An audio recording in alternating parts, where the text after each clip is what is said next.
Welcome to Terrified Tales, where things are about to get unsettling.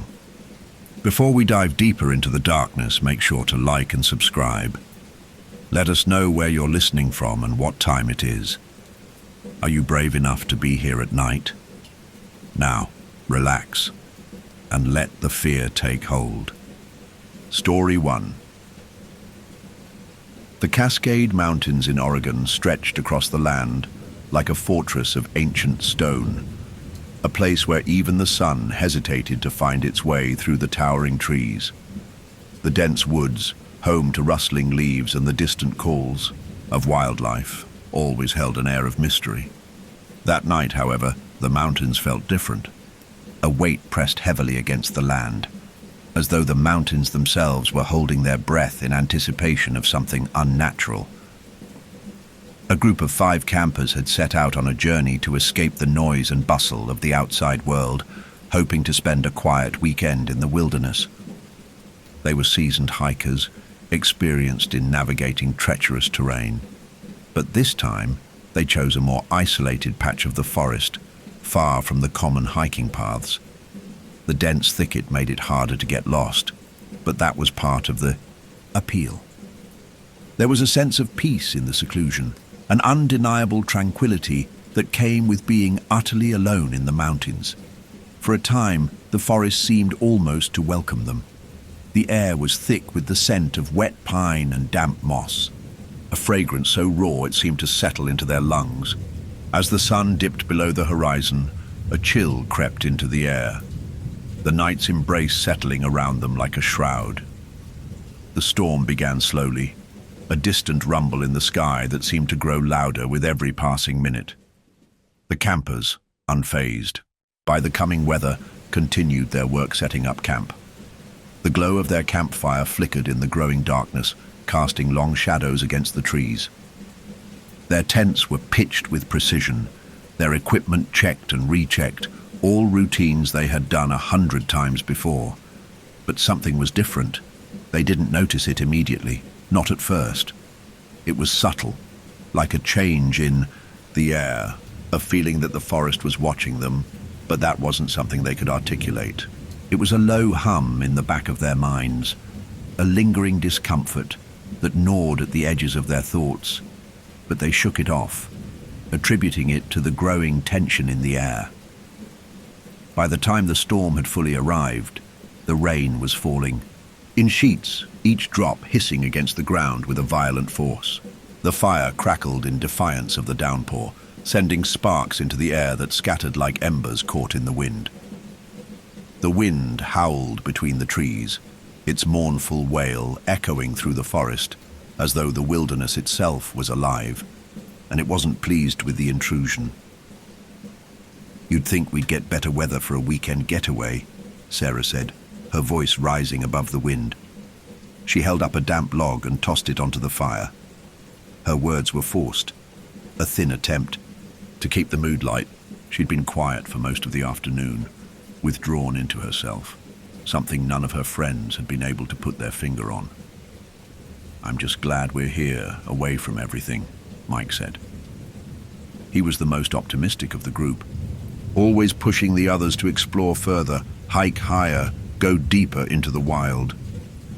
He smiled, though his grin didn't quite reach his eyes. He was uneasy too, but he wouldn't admit it. "You mean away from your phone?" Jason joked, tossing a playful wink at him. "Don't act like you're not desperate for some Wi-Fi." Mike laughed, but there was an edge to it. "I don't need it out here. This is what real freedom feels like." But even as he spoke, his gaze drifted nervously to the dense trees surrounding them. The wind seemed to answer with a gust that carried the scent of something wrong.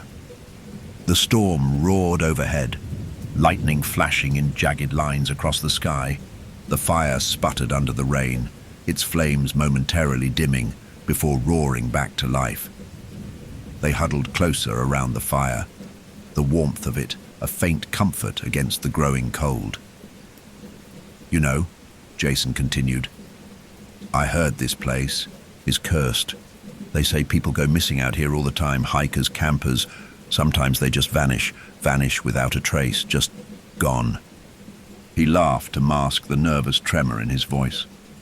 "You're a real mood killer, man," Mike replied, though his voice lacked its usual light-hearted tone. But Jason didn't notice. He was staring out into the shadows of the forest, as though he had caught a glimpse of something moving there, something that shouldn't have been. It wasn't until much later, when the storm seemed to settle into a more rhythmic pulse, that the unsettling feeling truly took hold of them. One by one, they decided to gather more firewood. The forest outside, dark and impenetrable, called to them, lured them into its depths like a siren song. Jason, eager to shake the growing dread off, volunteered. It wasn't that he was brave, necessarily. It was more that he wanted something, anything, to distract him from the unnerving sense that they weren't alone. "Keep it quick, all right?" Mike called out as Jason stepped away from the campfire's warmth, his figure swallowed by the shadows of the trees. Yeah. I'm not planning on getting lost," Jason muttered back, though his words lacked the usual confidence. The storm had dampened his spirits, and the darkness around him felt thick and alive. It wasn't just the forest. It was something more. The moment he stepped into the trees, the temperature dropped, the air turning heavy with moisture. His boots sank into the soggy ground as he made his way through the underbrush, the rain falling in sheets, drenching everything in its path. But then he noticed something strange. Up ahead, where the trees clustered in thick groups, there stood a man. The sight was so sudden and unexpected that Jason stopped in his tracks, his heart skipping a beat. The man stood perfectly still between the trunks of two massive evergreens, his face hidden in shadow. He was tall, unnaturally tall, his posture rigid and unnatural. Jason squinted, his mind trying to make sense of the figure in the dark. His clothes were strange, old-fashioned, the kind of thing you might see in a black-and-white photograph from a bygone era. And more striking than the strange clothes was the fact that despite the storm, the rain didn't touch him. The ground around, the man was wet, the trees dripping with water, but his clothes, his jacket, his trousers remained bone dry, as though some invisible barrier was protecting him from the downpour. Jason's breath caught in his throat. He couldn't look away. His instincts told him to call out, to ask if the man was lost, but something inside him, a primal warning. A sharp tug of fear kept his mouth shut. The man stood perfectly still, unmoving, like a statue in the middle of a storm. "Hey!" Jason finally called, his voice tentative, unsure. "Are you all right?" The man didn't respond. Instead, he tilted his head slowly, just a fraction of an inch, as if listening to the wind that howled around them, but hearing nothing. Jason's heart raced, and the air seemed to grow colder, though he couldn't be sure if it was the storm or something else that made his skin crawl. The man didn't shift, didn't move an inch. He was like a part of the trees themselves, as though he had always been there. "Hello?" Jason called again, his voice rising, his unease building. The man's head moved again, slow, deliberate, tilting to the side as though he were listening for something or someone. Jason's throat tightened, and a strange sensation of being watched settled over him, crawling up the back of his neck like an icy finger. Without another word, he took a step back, instinctively, the overwhelming desire to flee surging within him. He turned around quickly, his heart pounding, but just as he did, something in the forest seemed to shift, something out of the corner of his eye, a movement, like a shadow. Jason froze. Footprints, wet and deep, appeared on the soaked ground in front of him. He didn't see anyone walking, didn't hear footsteps, and yet there they were, forming one after another, leading directly toward him. Each step appeared as if it had been left by something or someone who had been walking through the rain, though the man in the woods stood completely still, dry, untouched. Jason's blood ran cold. what the hell was happening before he could react. The forest seemed to breathe, its breath slow, deliberate, almost purposeful. The air was thick with dread, a palpable presence that clung to Jason's skin like the rain itself. The footprints appeared one after another, forming a slow, deliberate path that was so eerily precise, so impossibly perfect, that Jason's mind couldn't make sense of it. It was as if the earth itself was carving out a path where no foot had stepped, a trail that led directly toward him. He froze, his heart pounding in his chest. The forest around him seemed to close in, the trees pressing forward as though they were watching him, their branches bent under the weight of the storm, their leaves rustling like whispers. The wind howled through the canopy, but in that space, where Jason stood, everything felt still, unnaturally still. Even the rain, which had been falling in torrents just moments ago, seemed to avoid the spot where the footprints were forming. Jason's breath caught in his throat. The storm, which had been a furious force just moments ago, now felt like a distant hum. It was as if the entire forest was holding its breath, waiting for something or someone to make the next move. The footprints stopped just short of where he stood, their trail ending in the wet earth with a finality that left him paralyzed. He couldn't tear his eyes away. He couldn't move. His body was frozen in place, rooted by a terror that wasn't entirely his own. Then, something shifted. Out of the corner of his eye, he saw a figure move. No, not move, but appear. The man, the strange figure he had seen standing motionless between the trees, was now standing just a few feet in front of him. He hadn't heard him approach, hadn't seen him walk, but there he was, as if he had materialized out of the very air itself. His clothes, still dry, clung to his tall, slender frame.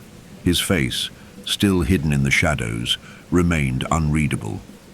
Jason took an instinctive step back, his heart now a hammer in his chest. The air around him felt thick, heavy with something he couldn't name.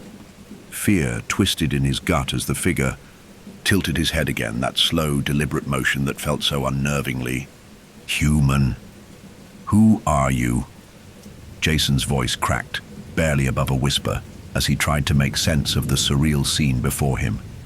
His body screamed for him to run, but his feet remained locked to the wet earth, unwilling to move, as if some force stronger than his will was holding him there. The man didn't speak.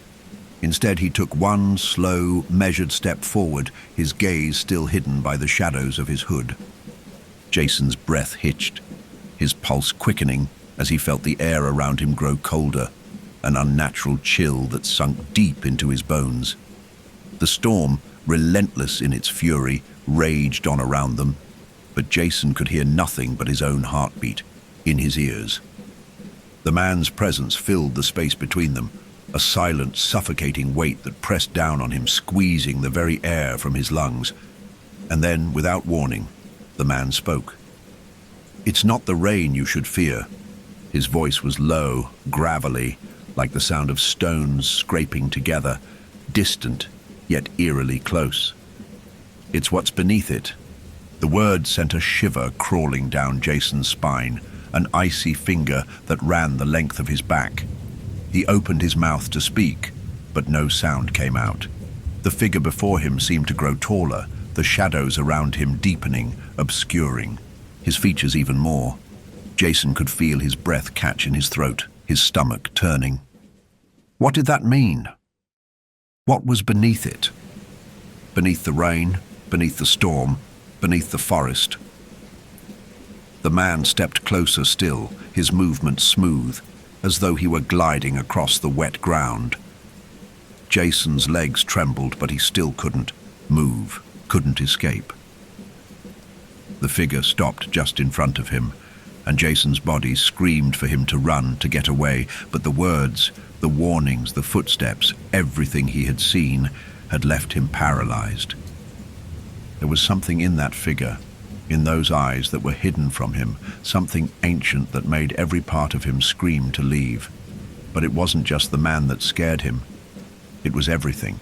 The storm, the silence, the footsteps, the growing awareness that they were not alone here, not by any measure. And then the man spoke again, his voice colder this time. "They're coming." Before Jason could react, the world around him seemed to shift. The trees around them groaned, the wind howled louder, and the sound of distant footsteps began to rise over the storm's fury, a soft, rhythmic thud-thud. That was too deliberate, too measured to be anything natural. They were close, too close. His pulse quickened. The man didn't move, didn't blink. He simply stared at Jason, his posture rigid, his eyes hidden beneath the shadow of his hood. A breeze swept through the trees, but it felt different now. Colder, sharper, like the very breath of something dead, something not entirely of this world. Jason's throat tightened as he tried to take a step back, but the ground beneath him seemed to shift.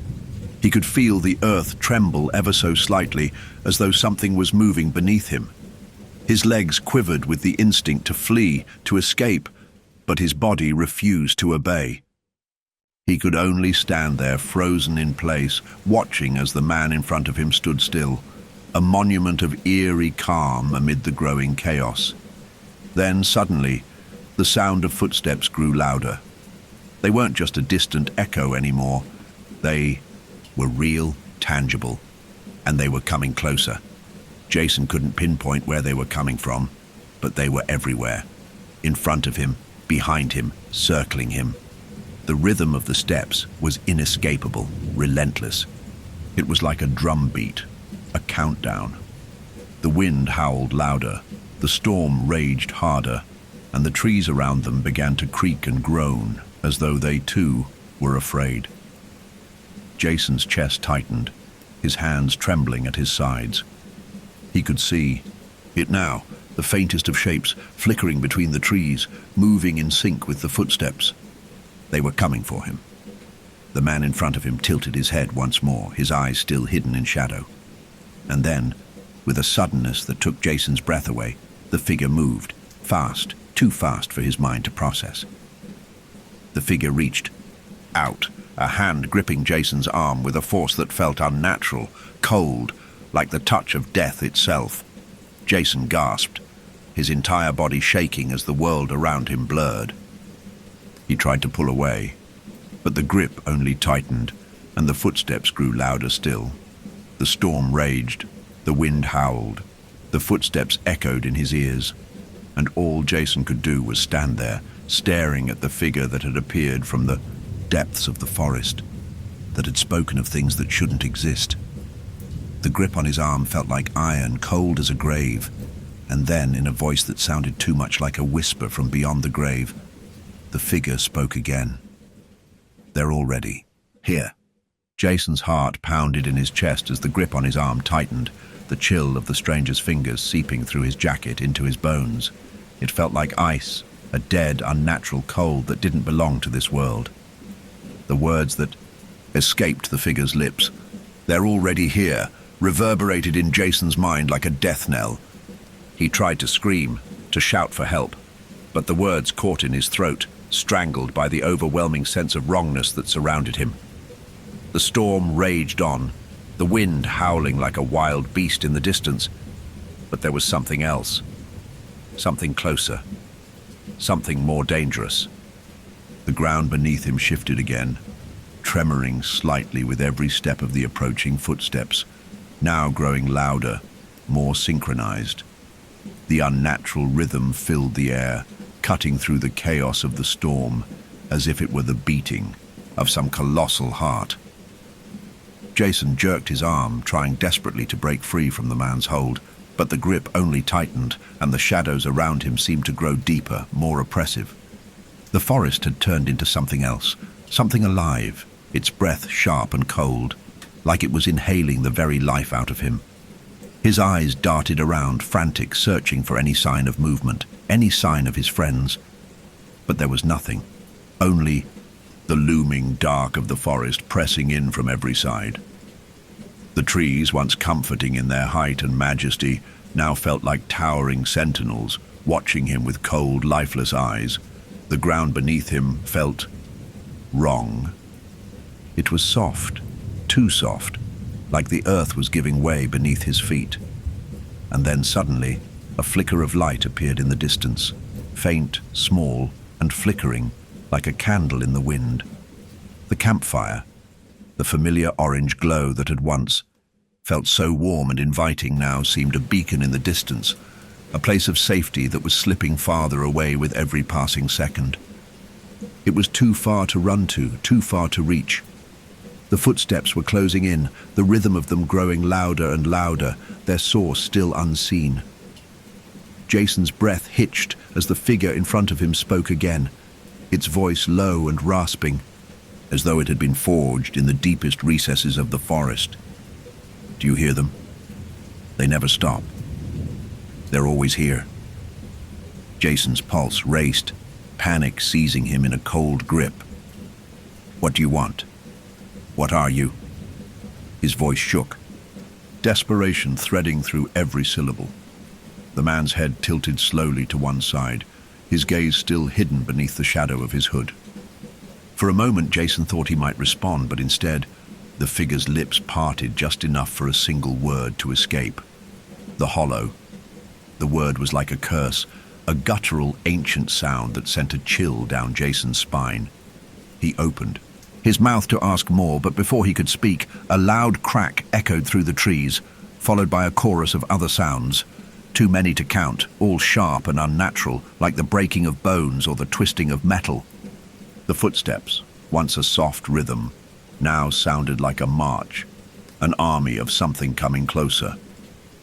Jason turned his head, his eyes wide, searching the darkness. He couldn't see anything through the rain, through the thick shadows. But the noise was unmistakable. It was as if the very earth was alive, moving, shifting in ways that no natural force could explain. And then, just as quickly as they had appeared, the sounds stopped. The air went eerily still. Jason dared a glance back at the figure, but the man was no longer standing before him. In his place was a patch of blackness, a void that seemed to suck in the very light around it. The man had vanished, leaving only the suffocating silence in his wake. A gust of wind swept through the forest, stronger than before, sending rain pelting against Jason's face. The cold bit into his skin, but it was nothing compared to the icy dread gnawing at the pit of his stomach. He took a step back instinctively, but the sound of those footsteps, those unnatural steps, pulled his attention forward once again. And then, out of the corner of his eye, he saw it. A shape, barely discernible in the darkness, moved through the trees, slowly, deliberately. There was no mistaking it now. It was real, tangible. It wasn't a trick of the light or a figment of his imagination. It was something there, something coming for him. Jason's throat tightened, and he froze once more, rooted to the spot. The shape seemed to be moving closer, emerging from the shadows of the trees. It was humanoid but warped, misshapen in a way that made Jason's stomach twist. It was tall, unnaturally tall, its limbs too long, too thin. Its features were blurred, its face hidden in the dark folds of a hood, but there was no doubt in his mind that it was not human. The footsteps continued to echo, now louder, closer. The shape moved closer, gliding effortlessly through the underbrush, its movements too fluid to be real, too unnatural to belong to anything that walked this earth. Jason's breath hitched as the figure took another step toward him. He could feel the air thickening, the atmosphere growing heavier with each passing second. His mind raced. He needed to get to the fire, needed to get back to the others. But the distance between him and the campfire felt like miles, an impossible stretch that he couldn't cross. The shape in front of him moved again, its head snapping toward him with an unsettling speed, the figure's eyes now visible beneath. The hood, Two glowing pale orbs that pierced through the darkness like twin stars. Jason's blood ran cold. They weren't eyes. There was no life behind them, no warmth, just cold, empty light. In the span of a heartbeat, the figure closed. The distance between them, its limbs extending too far, too quickly, until it stood directly in front of him. The air around Jason grew colder still, the chill sinking into his very soul. And the footsteps, those endless, eerie steps, began again, now louder, faster, more frantic. Jason opened his mouth to scream, but no sound came out. His body was paralyzed, his limbs trembling with fear, and his mind screamed at him to run, to do anything to escape. But he couldn't move. The figure's face, if it could even be called a face, bore no features, only smooth, blackened skin that stretched unnaturally across its skull. And then, as if by some unholy command, the footsteps stopped. The figure tilted its head, just as the man had done earlier, and stared at him. For a long, agonizing moment, the two stood locked in place, one frozen in terror, the other an embodiment of something ancient and wrong. "You shouldn't have come here," the figure whispered, its voice a rasping, almost inhuman sound that sent a chill so deep into Jason's bones he thought he might freeze to death right there in the forest. The words hung in the air, thick and suffocating, and Jason's eyes locked onto the figure's glowing orbs, unable to look away. And then, just as quickly as it had appeared, the figure turned, its body swaying with unnatural fluidity. It walked, no, it glided, back into the shadows of the trees, vanishing into the night, leaving Jason standing alone, breathless, in the heart of the storm. The footsteps resumed. But now they weren't just around him. They were in him, inside, his mind pulling at his thoughts, whispering to him in voices he could not understand. The rhythm of the steps felt like they were no longer coming from the forest, but from within his own chest, as if something was inside him, walking in time, with his heartbeat. And in the distance, the flickering campfire, his only point of hope, seemed to dim, flicker, and then vanish completely. Jason's chest tightened as he stood there, his breath shallow and quick, his mind struggling to make sense of the terror unfolding before him. The figure, whatever it was, had vanished into the shadows, leaving only the eerie, rhythmic footsteps that seemed to echo from all directions. He couldn't trust his senses anymore. The storm had become a distant memory, drowned out by the haunting sound of those steps, as though they were etched into the very earth beneath him. The campfire was gone now. It had been snuffed out, its faint glow extinguished in an instant, as if something had drawn it into the earth, leaving nothing but a void in the darkness.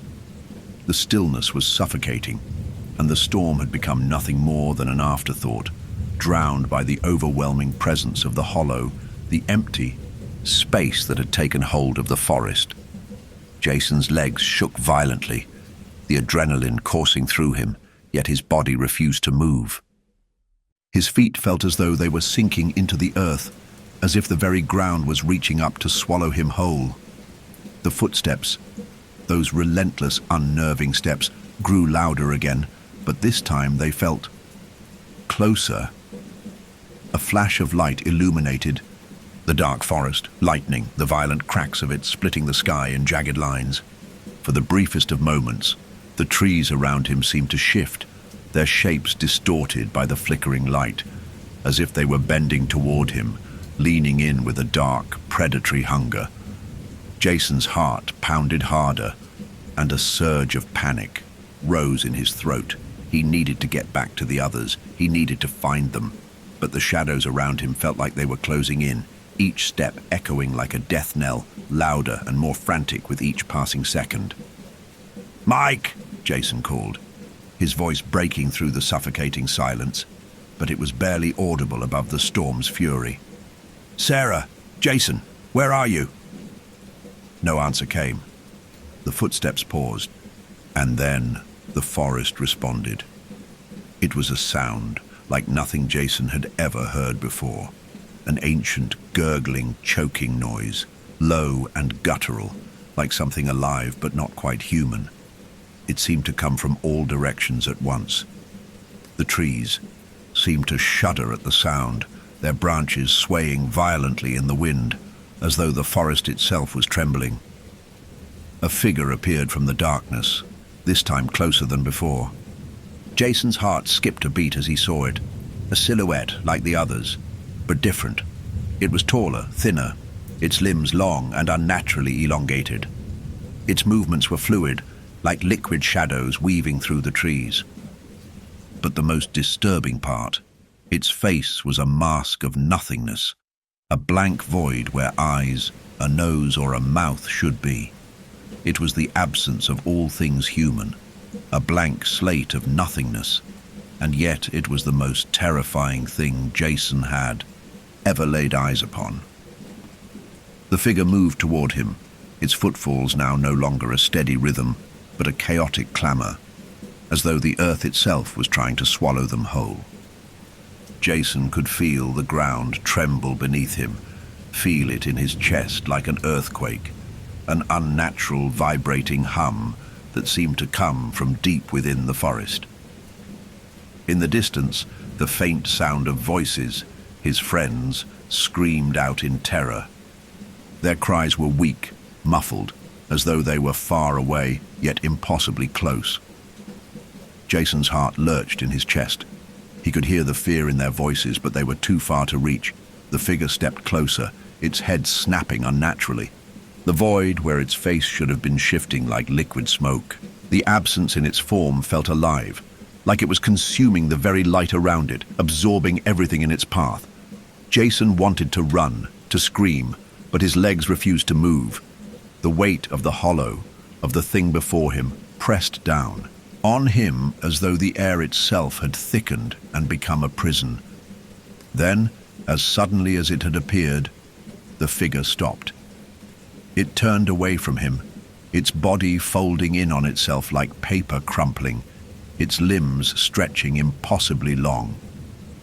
The darkness around Jason seemed to grow deeper, as though it was pulling him in, wrapping around him with an unnatural force. The footsteps had stopped, and then, in the silence that followed, a voice, no, a whisper, slithered through the air. It came from everywhere and nowhere, a faint broken sound that scraped across Jason's skin like claws. "You shouldn't have come." The words were soft, almost soothing, but there was an unmistakable finality to them, a warning that sent Jason's heart into a panic. The figure was gone, disappeared, as though it had never existed, but the footsteps had returned, and they were now moving toward him. No, they were no longer walking. They were running, growing faster, more frenzied, as though something desperate was coming for him. The earth beneath Jason's feet began to quiver, and the trees around him began to creak as if they were being bent by invisible forces.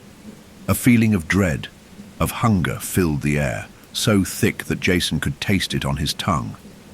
His body finally responded, but it was too late. The ground trembled beneath him, the soil sinking into a soft, sticky mass that seemed to suck him in. Every step Jason took was slow, labored, like wading through thick mud that pulled at his boots, at his very soul. He wanted to scream, wanted to cry out for help, but his voice felt trapped within him, swallowed by the hollow that now seemed to press in from all sides. The storm had turned into a violent maelstrom, the wind tearing at the trees, the rain falling in sheets that seemed to burn against his skin. But it was the feeling that gnawed at him, the sense that something was watching him, something waiting for him, that filled him with the deepest, most suffocating fear. The footsteps continued, louder now, closer, and Jason realized with a jolt of horror that they weren't just footsteps anymore. They were voices, distant, hollow voices calling out to him from beyond the veil of darkness. They were cries of desperation, of pain, of loss, and each one tore through the silence like a knife. He could almost hear their names: Sarah, Mike, Jason, each voice a distorted echo of the ones he had known, and each one sending a wave of cold terror through his veins. His legs shook, his breathing ragged, and his thoughts spun in a whirlpool of panic. The footsteps were here now. They were in the trees, in the ground beneath his feet, surrounding him. The whispers in the wind grew louder, the voices clamoring for attention, drawing him in, and then, just as suddenly as it had all begun, there was silence. The storm stopped. The voices vanished. The footsteps ceased. Jason blinked, his mind reeling from the disorienting calm that had followed the chaos. His heart still hammered in his chest, his skin slick with sweat and rain. He looked around, but there was nothing.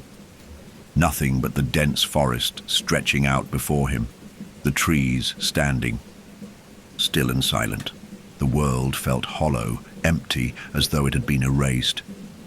And then, from behind him, he heard it. A whisper, soft, barely audible, but it was enough. The hollow is waiting. Jason spun around, his heart slamming against his ribs. But there was nothing there, only the endless, oppressive darkness of the forest. Jason's blood ran cold, his limbs frozen in place as the whisper slithered through the night air. It wasn't just the words themselves that made his skin crawl, it was the tone.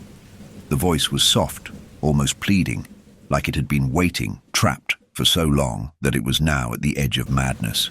It had a texture to it, a jagged edge that scraped against his thoughts, like a dream too vivid to shake off. The hollow is waiting. The words echoed in his mind, curling and twisting, seeping deeper into his psyche, taking root. Jason's eyes darted around, searching desperately for the source of the whisper, but there was only the suffocating darkness of the trees around him. The forest had become an oppressive void, the rain falling in torrents, but it felt distant now, far away, muffled, as if the world had swallowed the sound of the storm. It was too quiet. The only noise was his breath, ragged and uneven, and the ee sound of his heartbeat pounding in his ears. The footsteps, the voices, the dark figure. It had all faded into the backdrop of the forest's suffocating stillness. But Jason couldn't shake the feeling that the silence was the worst thing of all. It was the calm before something far worse, a hunger that lurked just beyond the edges of his perception, waiting to consume him whole. The voices had stopped, but the hunger remained, thick and palpable in the air around him. He took a step, backward, his legs trembling beneath him. His mind screamed at him to run, to get back to the camp, to find his friends, but the path to safety felt farther than ever before. The storm had taken the familiar and twisted it into something alien.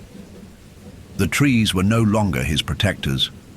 They were looming giants, their gnarled branches outstretched like dark fingers, reaching for him, as if the forest itself was alive and angry. Another whisper. This one was louder. "Come to us." The voice was clearer now, as if it was right next to him. Jason spun around, his breath catching in his throat, but he saw nothing, just the thick, oppressive darkness, the trees, the rain. The world had become a blur of shadows, each one indistinct, shifting in the wind, stretching like hands trying to grab him. He wanted to scream. He wanted to call out for help, but the words stuck in his throat, crushed by the weight of the hollow, silence pressing down on him. He was alone. And then, just as suddenly as the whisper came, it stopped. The world seemed to exhale with him, the oppressive air around him lifting for a brief moment, but only to return with greater force. Jason's feet were moving now, not under his control, but driven by a primal need to escape, to survive. He stumbled over the uneven ground, his breath ragged as he pushed through the underbrush. Every step felt like it was leading him deeper into the unknown, deeper into the heart of the forest, but he couldn't stop himself. The darkness around him seemed to grow thicker, the shadows closing in, as if the trees themselves were shifting to block his path. His eyes darted around, but all he saw were the trees, their trunks seeming to stretch higher, becoming towering pillars that loomed over him. Their leaves rustled, but there was no wind.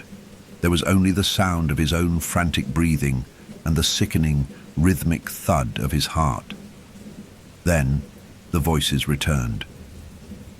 They were faint at first, like distant murmurs, but they grew louder with each passing second, until Jason could hear them clearly, every word distinct.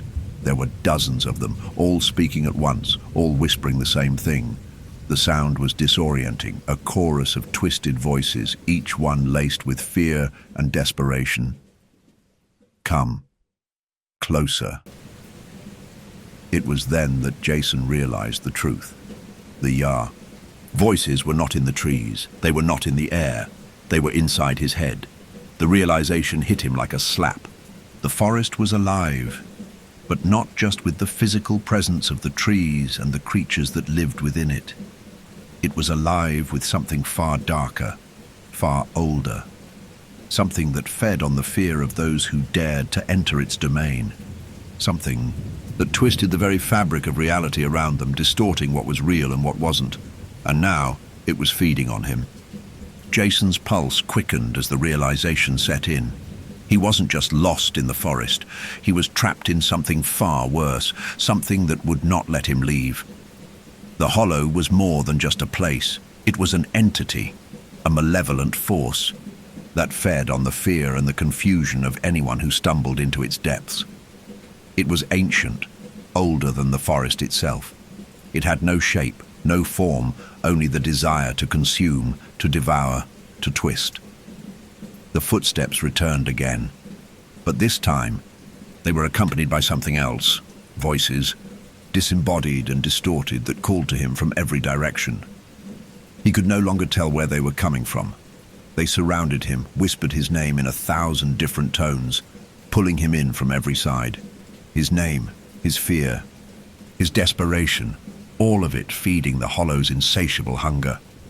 The whispers were now shouting, chanting his name in a chorus of madness. Jason, Jason, Jason. He squeezed his eyes shut, trying to block out the voices, but they were inside him now, crawling through his mind, suffocating him from the inside out. He stumbled forward, his hands scraping against the rough bark of the trees, his head spinning with the weight of it all.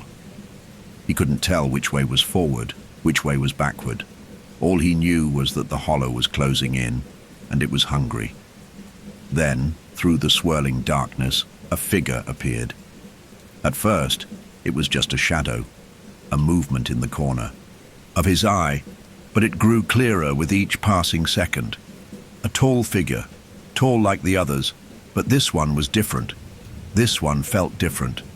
There was a weight to it, a presence that Jason could feel pressing against him, like a storm ready to break. The figure stepped forward, its limbs long and unnaturally thin, its body covered in ragged, tattered garments that seemed to move on their own, shifting like liquid shadows.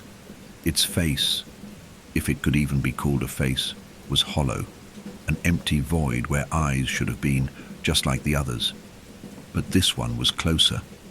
This one was real, and its presence was overwhelming.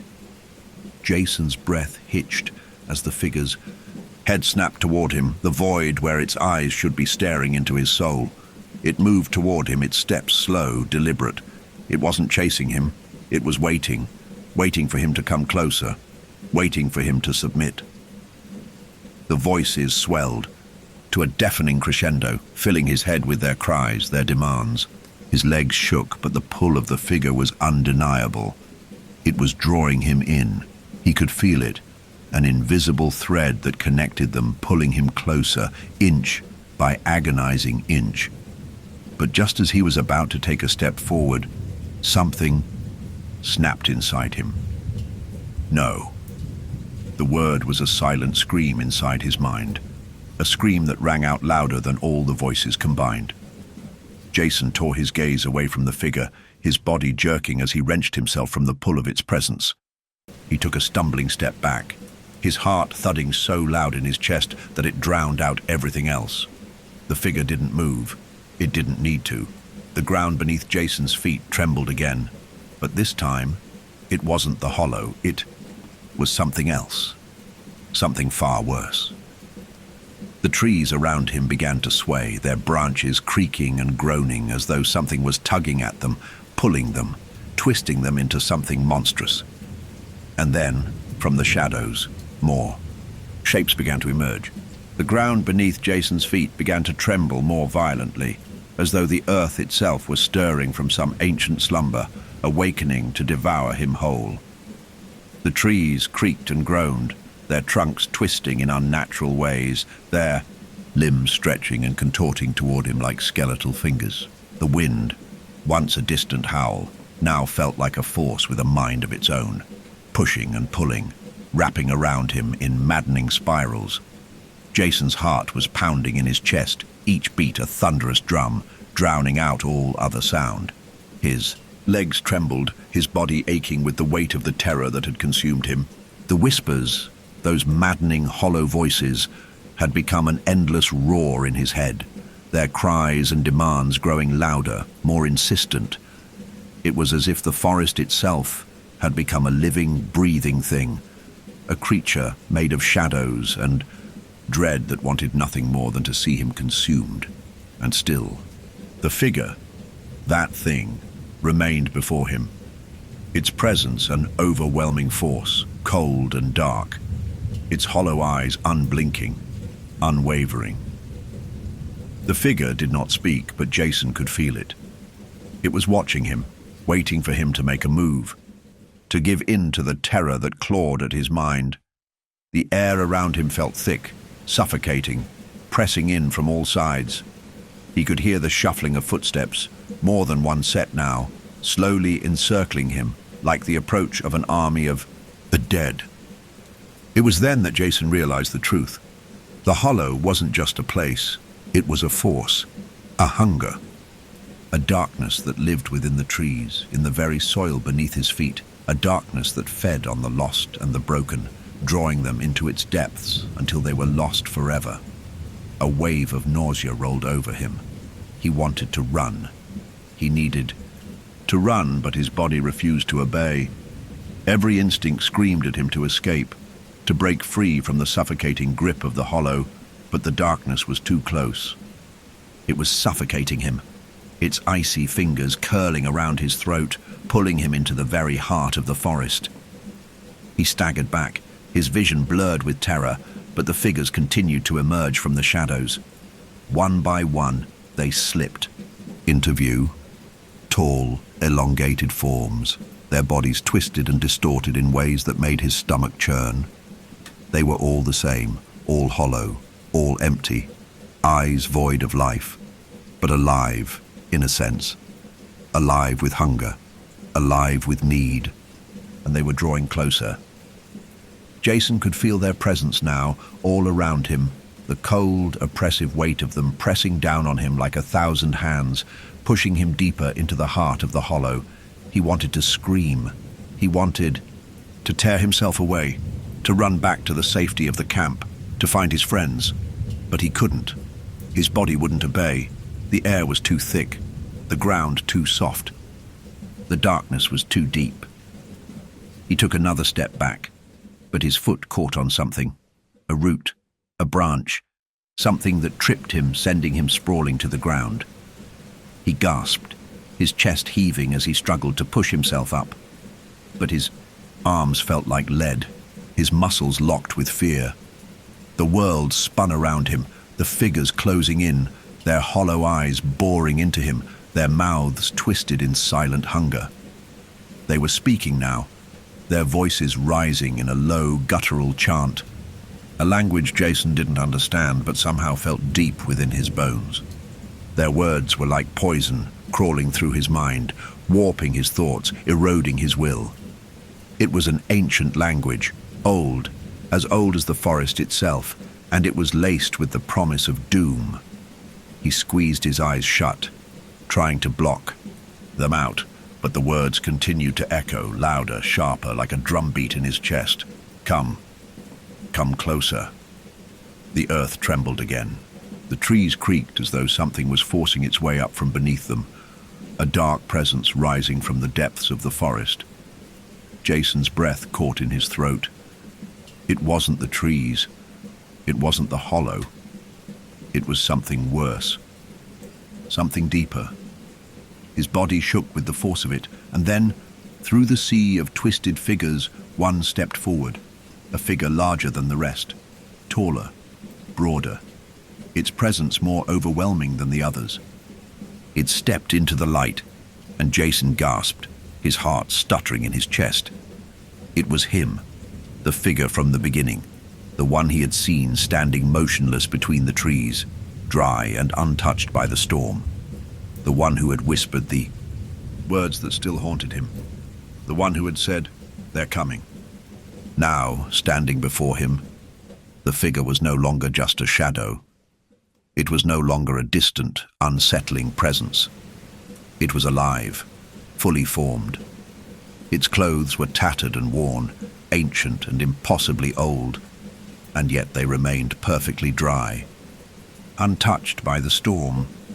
Its face was still hidden beneath the hood, but Jason could see the contours of it, the shape of the skull beneath the skin.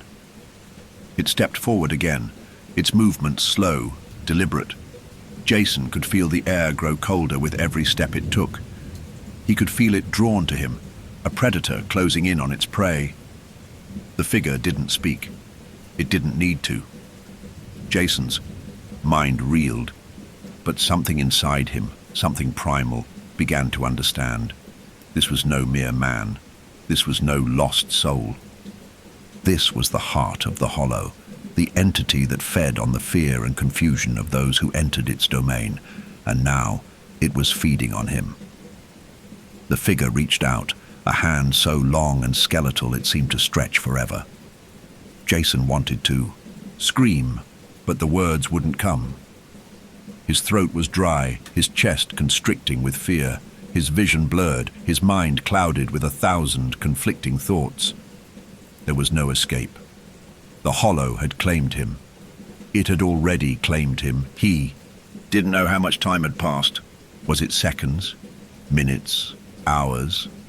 It didn't matter.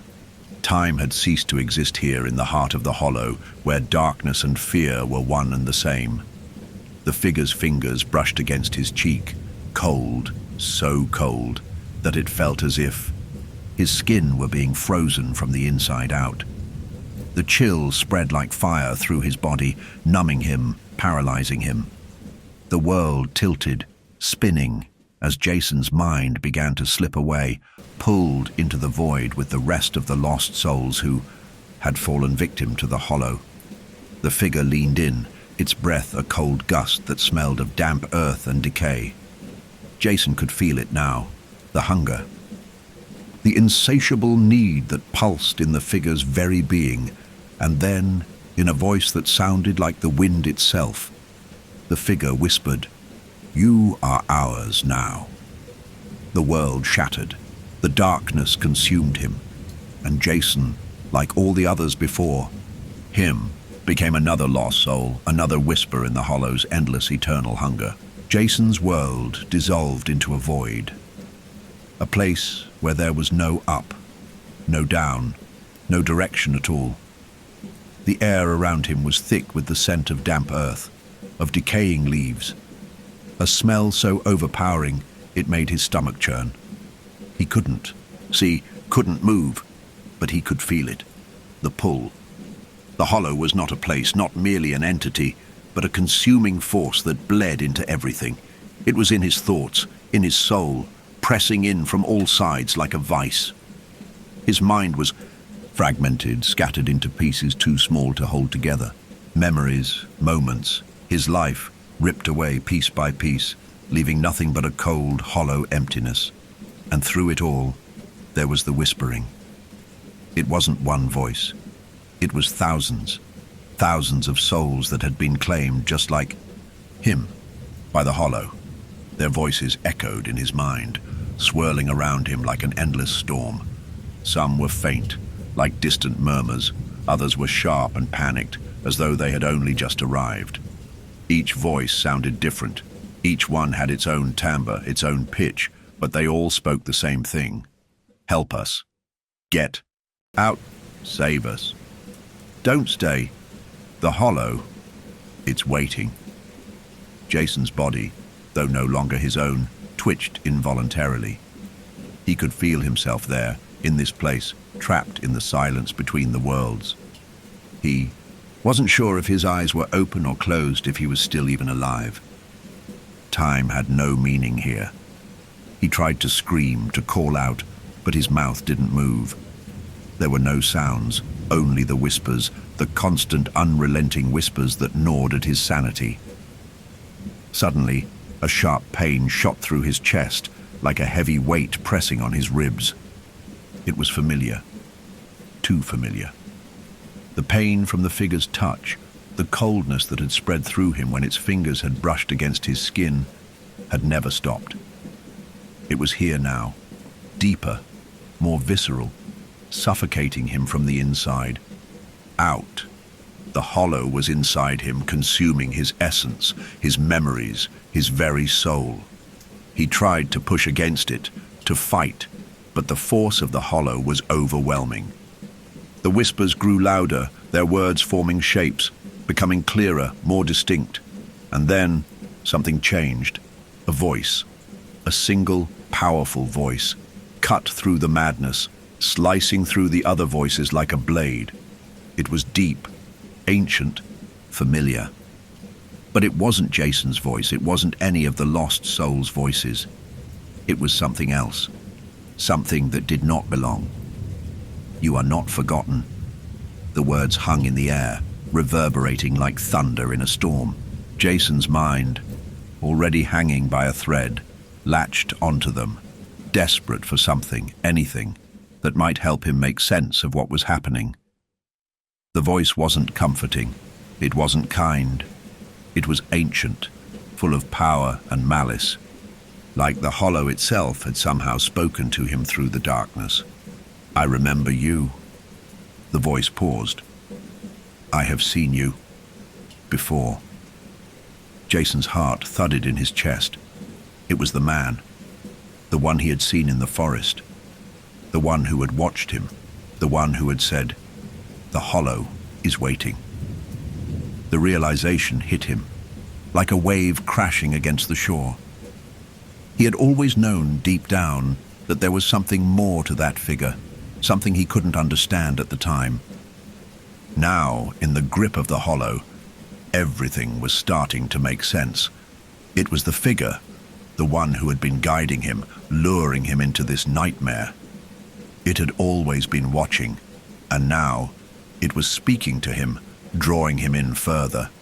Jason's vision flickered, his thoughts swirling like leaves caught in a violent storm. The blackness seemed to retreat for just a moment, offering him a sliver of light. For the briefest of seconds, he felt like he could breathe again, like there was a way out. But it was fleeting. The voice continued, its tone now more insistent, more commanding. Come closer. The hollow remembers. It remembers all who walk through its gates, all who enter. Become part of it. Jason's chest constricted. The last flicker of resistance in him began to falter. The hollow had already consumed so much of him, his thoughts, his will, his very being. Was there any part of him left to save? He felt a tug inside his chest, like an invisible hand pulling him deeper into the depths. The voices rose again, louder, more desperate. "Don't leave us here," one screamed. "We are the forgotten. You will never escape. You will never leave the hollow." Jason's eyes snapped open. But there was no sky, no forest, no campfire. He was standing in a place that wasn't a place at all. The air was thick with black smoke swirling around him in suffocating spirals. There were no walls, no ground. Beneath his feet, Just an endless abyss stretching on forever, the sound of his heartbeat the only thing that anchored him to the world.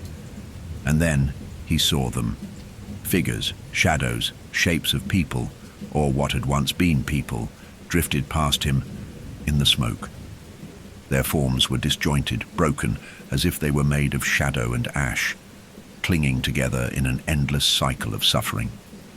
Their faces were twisted in terror, mouths open in screams that were muted, as if the very air had stolen their voices. They reached toward him with bony, outstretched hands, but their fingers were too long, too thin. They were caught, trapped, in the same prison, just as Jason was. "You're one of us now," a voice rasped from the smoke, its tone hollow, lifeless. It was one of the figures, its face a blur, its mouth stretched in an eternal scream. Jason staggered backward, his breath catching in his throat. The realization hit him like a slap. These figures were the lost souls, the ones who had been consumed by the hollow. They were trapped here, in this void between worlds, forever caught in its hunger, unable to escape. And now, he was one of them. The thought crashed through him like a tidal wave, and for a moment, he could do nothing but stand there, paralyzed by the weight of his realization. He was trapped. He had entered the hollow, and there was no way out. The hollow had claimed him, just like it had claimed all those before him, and all those who would come after. But then, through the darkness, he heard something. A sound. It was faint at first, like a distant whisper, but it grew louder, clearer. "You..." Jason's breath caught in his throat. "You're not alone." The voice was familiar. It wasn't one of the lost souls. It wasn't one of the hollow's twisted echoes. It was Sarah's voice. "You can still fight. You can still escape." The words broke through the blackness like a beam of light. For a moment, Jason's heart skipped a beat. Was it true? Was there still a chance? Could he fight back against the hollow? The figure, the ancient one, appeared again, its presence heavy and suffocating, but this time, something in Jason stirred, something deep inside him, something that had been buried beneath the weight of fear and hopelessness, rose up. He wasn't sure if it was his own will or something stronger, but the pull toward the hollow began to fade just a little. "You are mine now," the figure whispered, its cold breath brushing against Jason's ear. Jason's heart pounded. He wasn't alone. He could still hear Sarah, still feel the echo of his friends. And as the figure reached out toward him, Jason whispered the only word that mattered now. "No." The word felt like a weight, heavy and defiant, yet fragile as it left Jason's lips. His body trembled as if the very air around him were rejecting his resistance. The figure, the hollow, paused, its dark presence filling the void with a silence so complete it felt suffocating. The whispers of the lost souls faltered for a moment, their chorus of despair drawing to a halt, leaving only the beat of Jason's frantic heart echoing in the blackness. For a heartbeat, there was no movement, no sound, just the oppressive weight of the darkness pressing in from all sides. And then the figure moved again, slow, deliberate, its skeletal fingers stretching toward him, its body swaying like a reed in the wind. Jason's pulse quickened, every instinct screaming at him to run, to hide, to escape. But there was nowhere to go. The very air was thick with the pull of the hollow, as if the ground itself was bending to the will of the entity. "I am the hollow," the figure whispered, its voice a rasping sound that echoed through Jason's mind, reverberating in the very marrow of his bones. "You cannot escape. You are part of me now." Jason's breath came in ragged gasps as he stumbled backward, his heart hammering in his chest. But he didn't stop. He couldn't stop. Every muscle in his body screamed at him to fight, to break free, and though his legs were unsteady, trembling from the terror that clung to him like a second skin, he took another step. "You are mine." The words were laced with finality, a promise of doom. But Jason refused to let them take hold. He clenched his fists, feeling the cold, dead weight of the hollow pressing in from all sides. But still, he pushed forward. The shadowed figure's face remained a void, an endless blackness that seemed to swallow any light that tried to touch it. But even without a face, Jason could feel its eyes, those empty pits of darkness, burning into him, drawing out his fear, his dread, feeding on his very soul. "No," Jason repeated, his voice steadier now, though the tremor still lingered in his words. "I won't be part of you." For the first time, the figure halted. There was a subtle shift in the air, a ripple in the oppressive darkness. It wasn't anger, not quite. It was something else, an unsettling curiosity. The whispers of the lost souls grew fainter, like a distant wind carrying voices from the farthest reaches of the void. "You think you can fight this?" The figure's voice was not the man's from before, nor the hollow voices that had surrounded him. It was something ancient. Something beneath the hollow. Jason could feel the weight of it pressing against his chest. The air was thick with malevolent energy, a palpable force that pushed at him from all sides. "I am the hollow," the figure repeated, its voice shifting into something deeper, colder. "You cannot defy what is. You are part of it." Jason's mind spun. The words, those dark promises, the voice. The hollow was speaking directly to him, twisting his thoughts, pulling at the threads of his will.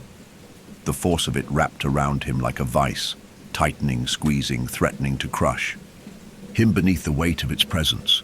But in the back of his mind, Sarah's voice, faint, like a whisper through the storm, pushed through.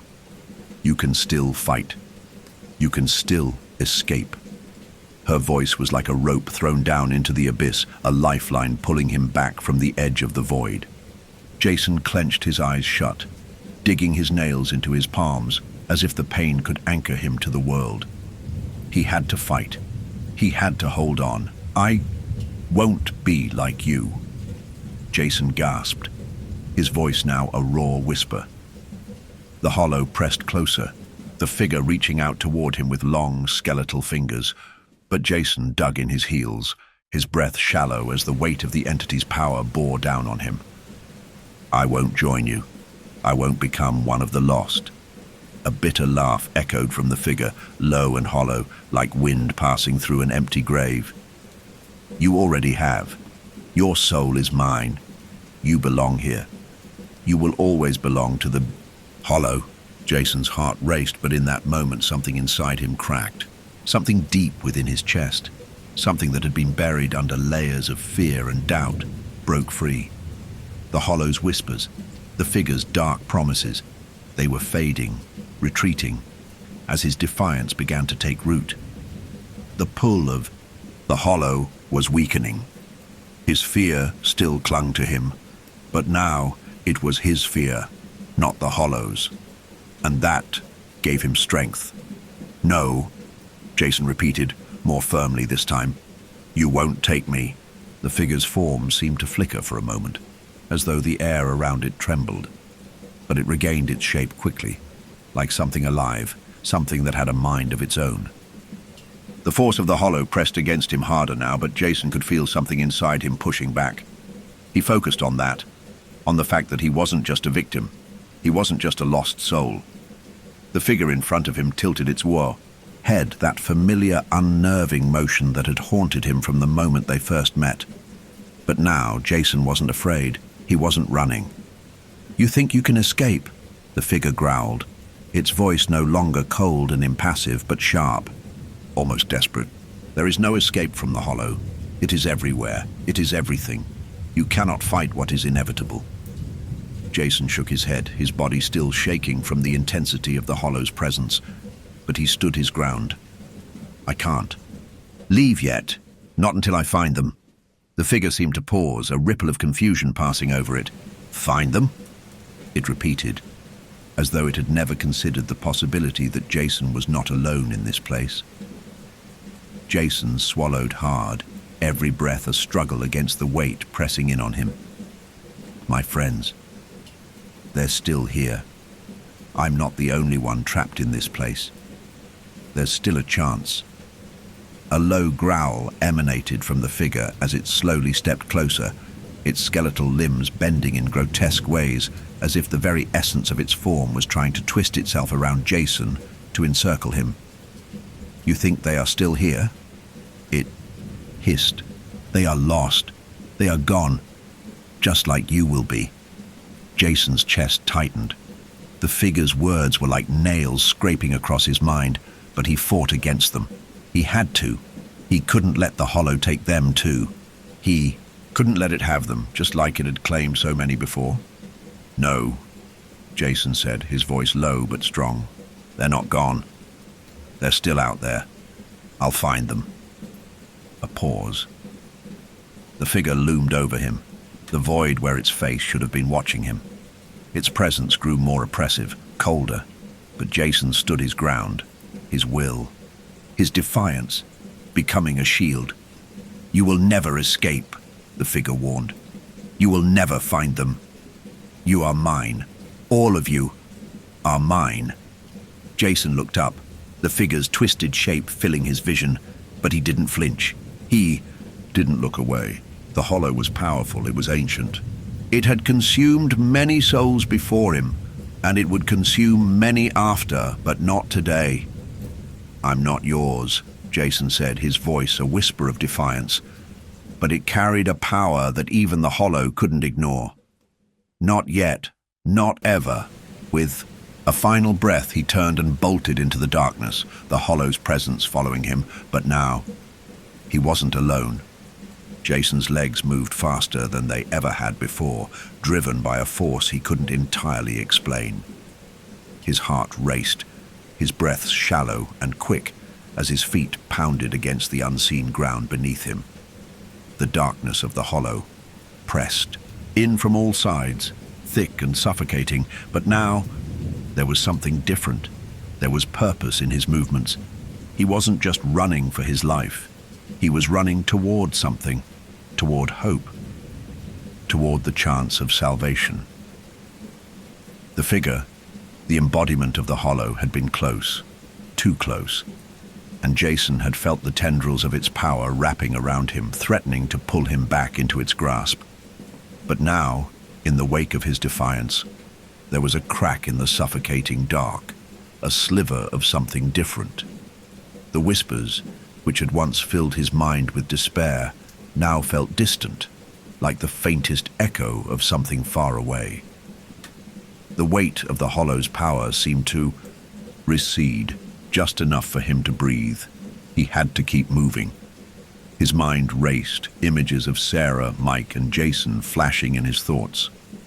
They were out there, somewhere in this twisted realm. The hollow had taken them, just as it had taken so many before, and Jason couldn't let them become one with its endless gnawing hunger. He couldn't leave them behind. Not like this. The forest around him was ever-changing, trees that were half-formed, shifting, as if the world itself were being twisted by the hollow's presence. The path was never the same, a nightmare landscape that constantly shifted, bending and folding in on itself. The air, thick with an unnatural mist, carried a heavy weight. The very ground seemed to pulse with life, or something like life, beneath his feet. His mind screamed at him to run faster, to reach them before it was too late, before they were lost forever. A flicker of light pierced through the haze, distant and faint but unmistakable. The campfire. Jason's heart surged with hope at the sight. It was small, flickering weakly, but it was there. The fire, the last remnants of his connection to the real world, was still burning.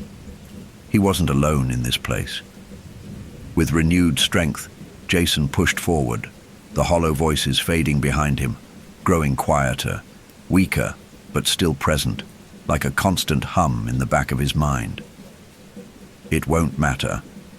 The voice, a soft, cold whisper that curled around him like a snake, sounded too close.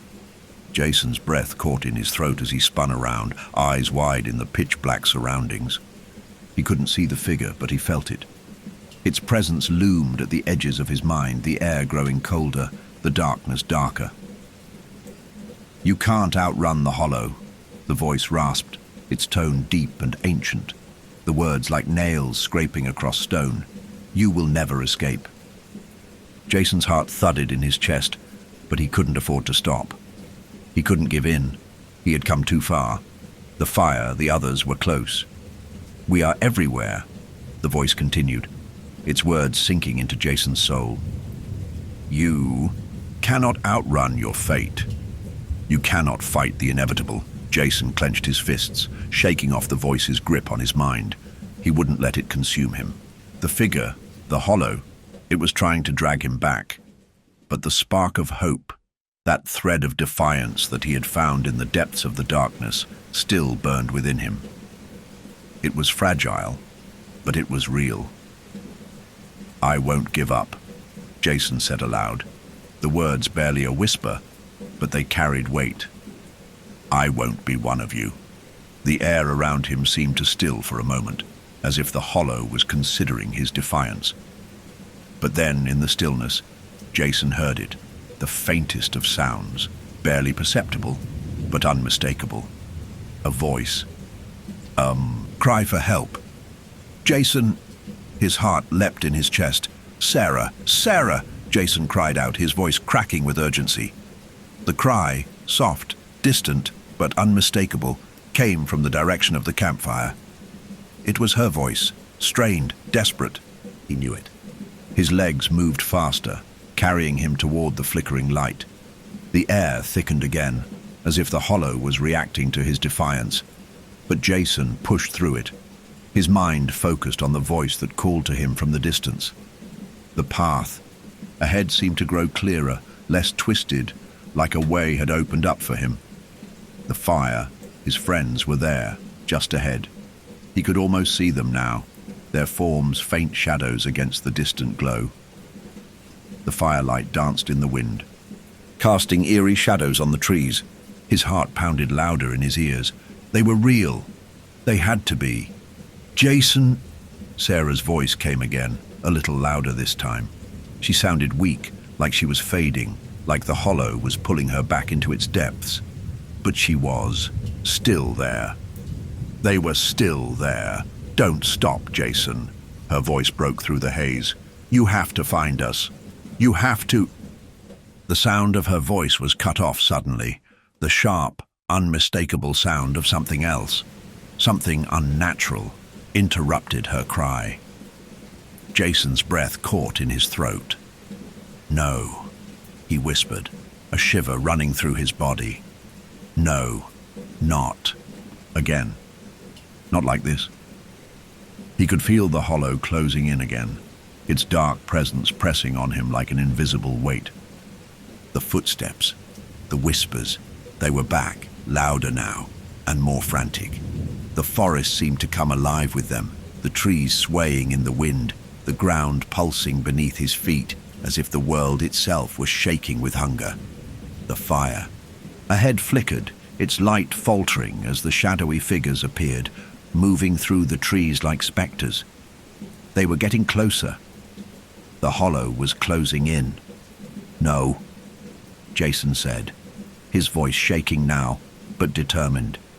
He wasn't going to let them take his friends. He wasn't going to let this place claim them. He had to reach them. With all his remaining strength, Jason pushed forward. The shadows surrounded him now, closing in, their whispers growing louder, more urgent, like the voice of 1,000 souls crying out for release. But Jason kept moving. And then, through the haze, he saw it, the source of the light. The campfire struggling to stay alight, flickering weakly in the storm. His friends were there. Sarah, Mike, Jason. They were huddled together, their faces pale, their eyes wide with fear. But they were alive. They were still there. "Help! Jason, help!" Sarah's voice was strained, her eyes wide with terror as she reached toward him. "You're here. You're still here." Jason rushed toward them, the shadows at his heels, the air thick with the hollow's oppressive presence. He reached out toward his friends, desperate to pull them away, to bring them back to the world they had lost. But as his hand closed around Sarah's, the world shifted. The fire flickered out. The world dissolved into blackness. The shadows closed. In. And the last whisper Jason heard, as the hollow pulled him into its depths, was Sarah's voice, softer now, more distant than ever.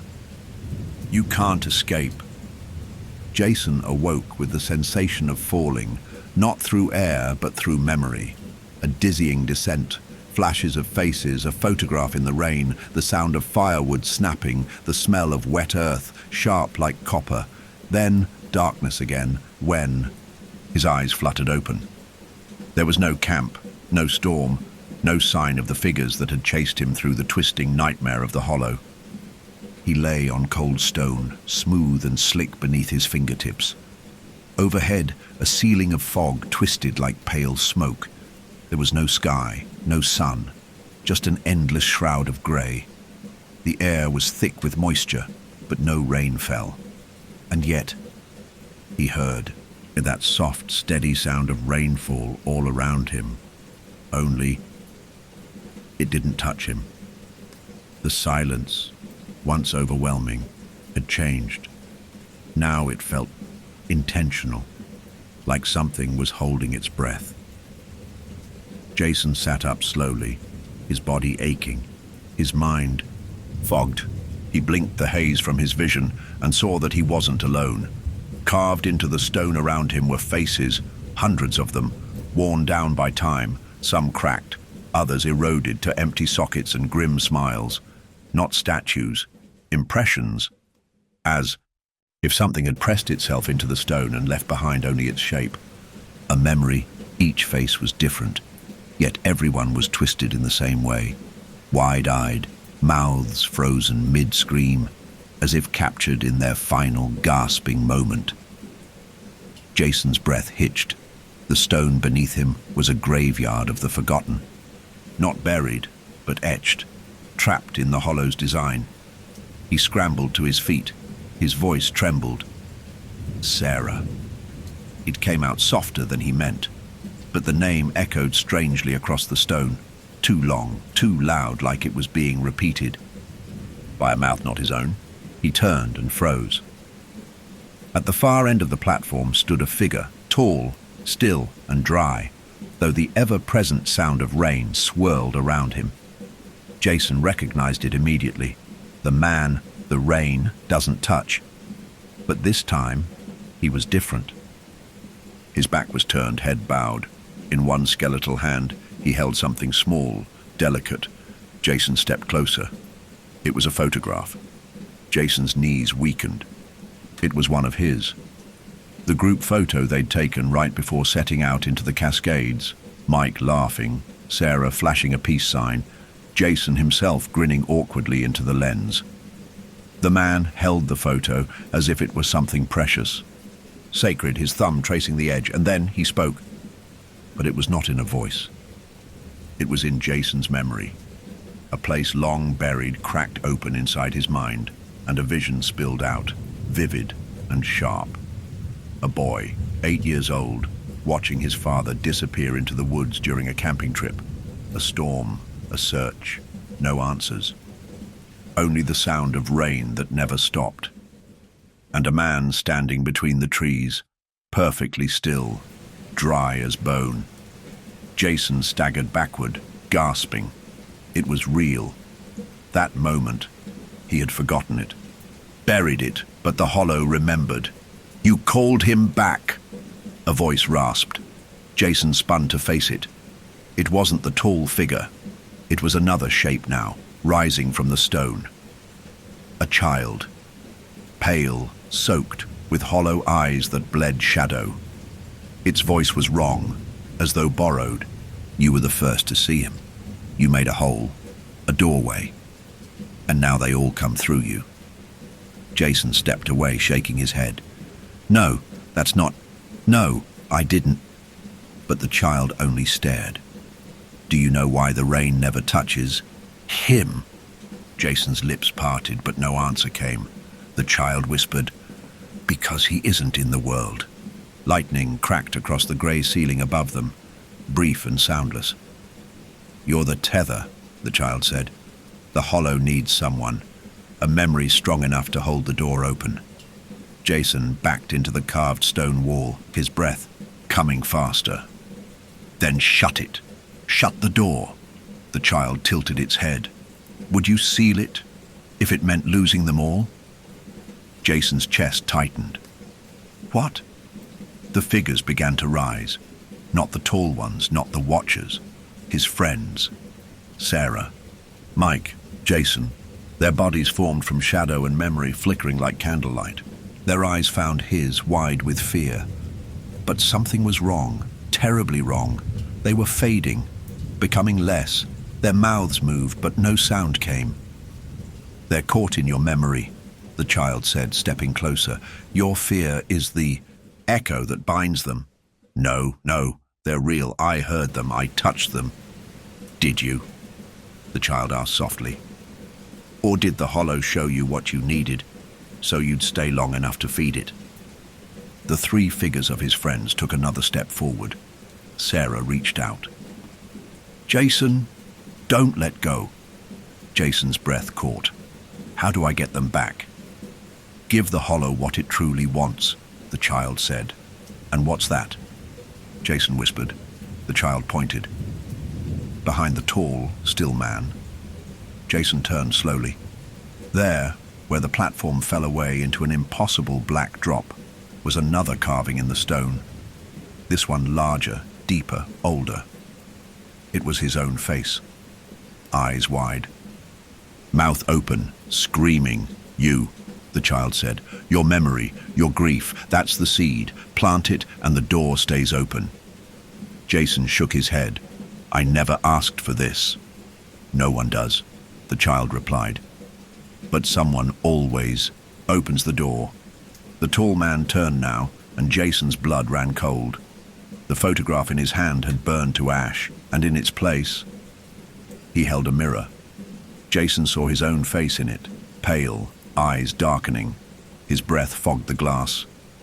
He looked like the hollow, not possessed, not taken, becoming. The child's voice drifted beside him, almost kind. "If you leave now, they fade. If you stay, you change." Jason turned to his friends. They were crumbling like paper in firelight, their outlines blurring into shadow. Sarah mouthed, "Please," Mike whispered, "don't leave us." The hollow was quiet now, watching, waiting. Jason stood frozen in the dark, surrounded by the weight of the hollow's choices. His friends, fading into the shadows, their voices now distant echoes that barely reached him through the suffocating fog of despair. His own face, staring back at him in the mirror, held by the tall figure, distorted before his eyes. The reflection was wrong, haunted, gaunt, empty, as if he had already stepped over the line into something that could no longer return. The child beside him, that thing, so full of ancient understanding, looked on with quiet, unblinking eyes. Its small skeletal frame stood in stark contrast to the crushing presence of the hollow, and yet there was something about the way it watched him, with a depth that suggested it understood the terrible weight of the choice Jason had yet to make. The air itself seemed to thicken, drawing the very breath from his lungs. The stone beneath his feet felt unstable, like it could crumble away into nothingness at any moment. He glanced again at the crumbling faces of his friends. Sarah's eyes, wide with fear and longing, seemed to implore him to act, to do something. Mike's form flickered, his features fading in and out, becoming more ethereal with every heartbeat.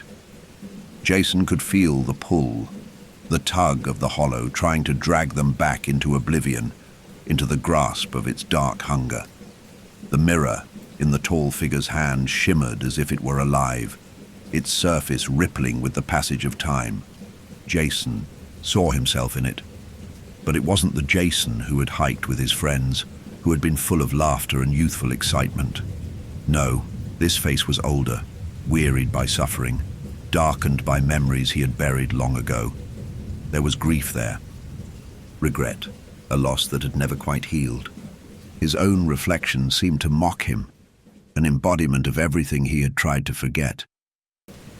"This is who you would become," the child whispered, its voice thin, like wind whispering through dry leaves.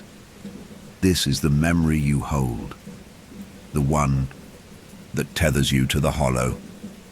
Jason's heart thudded painfully in his chest as his gaze shifted back to his friends, now only faint silhouettes in the rain-drenched haze. Sarah was barely a whisper, her form nearly gone, and Mike, his face barely discernible, looked at Jason with the same desperate eyes he had worn when they were children, playing in the rain, before the hollow had ever reached them. The memory of his father flooded him suddenly, sharp and searing.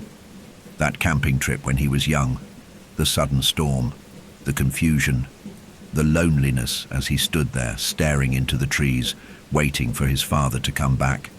The voice of his mother, crying out, frantic, calling him back into the warmth of the house, but Jason had refused. He had kept his vigil, his promise to wait, to keep watch, until his father's silhouette had disappeared into the mist and had never returned. Jason's father had vanished that day, without a trace. But Jason had never forgotten. The search, the cold, empty nights, the way his father's disappearance had left a hole in him, a void he hadn't known how to fill. And all these years that hole had remained, unseen, unspoken, until now. The child spoke again, its voice soft, yet carrying the weight of untold centuries. The hollow never takes without first leaving something behind. Your grief, your fear, the memories of those you've lost, it feeds on them. Jason swallowed, his throat dry. "I didn't open it. I didn't mean to open it." But the child only shook its head, a gesture almost sad, as if it were pitying him. "You were always going to. You were the first to see him, Jason. Your grief was the key." Jason's eyes flitted to the faces of his friends again, their forms fading further with every moment. They were still there, but the longer he stood, the more they disintegrated, slipping through his fingers like sand. He could still hear their voices, faint, as if coming from a great distance, muffled cries, pleas for him to help, to save them, to bring them back. But how could he, when even they were beginning to fade into the very fabric of the hollow? He had to make a choice. And it was the hardest choice he would ever face. Would he let them all slip into nothingness, to become part of the hollow's endless hunger? Or would he give it something, his grief, his memory, the sorrow of a child, waiting for his father to return? The child's voice cut through the turmoil in his mind. The hollow doesn't take what is given freely. It waits until the moment when the soul can no longer bear its weight. And then it takes. Jason's heart thudded as the full weight of those words sank into his chest. It had been waiting for him all along, for the moment when he would break. For the moment when the pain of his father's disappearance, of the emptiness that had haunted him for years, would finally crack open and let the hollow seep through. But there was something different now. Jason's chest tightened as he realized the truth. He wasn't alone in this. He had his friends. He had their voices, their love, their connection. He had them. "You don't have to take them," Jason said, his voice stronger now, the tremor of doubt beginning to fade. "You can have my pain, but you won't take them." The figure in front of him moved closer, its form shifting, becoming more solid. The weight of the hollow's presence pressed in from all sides, but Jason held his ground, his thoughts becoming clearer, sharper. "You're not alone anymore," Jason whispered to the faces of his friends. "You're not alone." The child tilted its head, watching him with silent, wide eyes. The tall figure raised its hand, and the mirror shimmered again, the reflection of Jason's face growing darker. "It will take everything," the child said softly. "It always does." Jason closed his eyes for a moment, centering himself, finding that spark of hope deep within the storm of darkness. He had always thought his pain was his own, that it defined him, kept him alone. But the hollow had been wrong. It had forgotten one thing. He wasn't just the memory of a child waiting for his father. He was the one who had kept that memory alive. He had survived. "I'm not going to let you consume me," Jason said, his voice firm. "You won't take me or them." The child's expression darkened, but Jason didn't flinch. He had made his choice. He had lived with the pain for so long, and now, for the first time, he was letting it go. The figure with the mirror raised its hand one last time as if to strike him down, but Jason took a deep breath and opened his eyes. In that moment, he realized something. The hollow could feed on his grief, his pain, his memory, but it could never take the one thing that mattered most, his will. And with that, he stepped forward, toward the light, toward the fire, toward his friends. The hollow's hold broke. The world cracked. The rain, that cold, unrelenting rain, finally touched him. The rain that had never touched Jason before finally fell upon him, cold and sharp like needles against his skin. He could feel each drop as it hit his face, running down his neck, soaking his clothes. But there was something different now. The rain didn't carry the oppressive weight it once had. It wasn't a sign of the hollow's unrelenting grasp. It was a reminder of something simple, something pure. For the first time in what felt like an eternity, Jason felt alive. His heartbeat, once drowned beneath the whispers of the lost, beat louder now. Each thrum felt stronger, more real. His breath came easier, filling his lungs, pushing away the suffocating presence of the hollow that had surrounded him for so long. It was still there, lingering in the corners of his mind, but it was weaker now. His defiance had weakened it. His refusal to bow to the memory of his grief had cracked the dam of its power. Jason's eyes shot open to the scene in front of him. The fire, once a small flicker in the distance, was now burning brightly. His friends, Sarah, Mike, Jason, were standing in the glow, no longer faded shadows, but solid, tangible figures. Their expressions were full of relief, but there was something more behind their eyes, something he hadn't seen before. Sarah stepped forward first.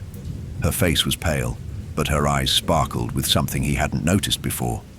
Life. "Jason," she whispered, her voice cracking. "You did it. You actually did it." Jason's breath caught in his throat as he stepped toward her, his heart racing faster. I thought I lost you." His voice cracked, raw with emotion. "You didn't lose us," Mike's voice came next, full of warmth and strength. He too was no longer a ghostly silhouette. He was real, solid, alive. The boyish grin he had always carried was there, though it was tinged with the weariness of what they had been through. "You saved us," Jason said, looking at the two of them in awe, in disbelief. He could feel his heart pounding against his chest as he looked at them, as if the very beat of his pulse was an answer to the question he had held for so long. Were they still there? Were they still alive? The fire crackled louder now, as if answering him, the flames licking at the air, bright and warm against the cold rain. For the first time, the forest around them didn't feel suffocating. The trees were no longer looming sentinels, their dark branches twisting with malice. They were just trees, standing silently in the rain, rooted in the earth, as if everything in this place had finally settled. Jason took another step forward, his feet moving more confidently now. As he did, the ground beneath him, which had once felt like quicksand, firmed up. The hollow's grip on him loosened further, its insidious whispers fading into distant memories. And then he heard it, a crack. It wasn't thunder, it wasn't the rain, it was the hollow, breaking apart. Jason turned toward the sound, his heart skipping a beat. The figure, the tall, faceless one, was standing in front of him once again. But it was different now. The once imposing figure, who had held the mirror to his face and offered him despair, was crumbling. The figure's limbs began to fracture, like brittle stone breaking apart under pressure.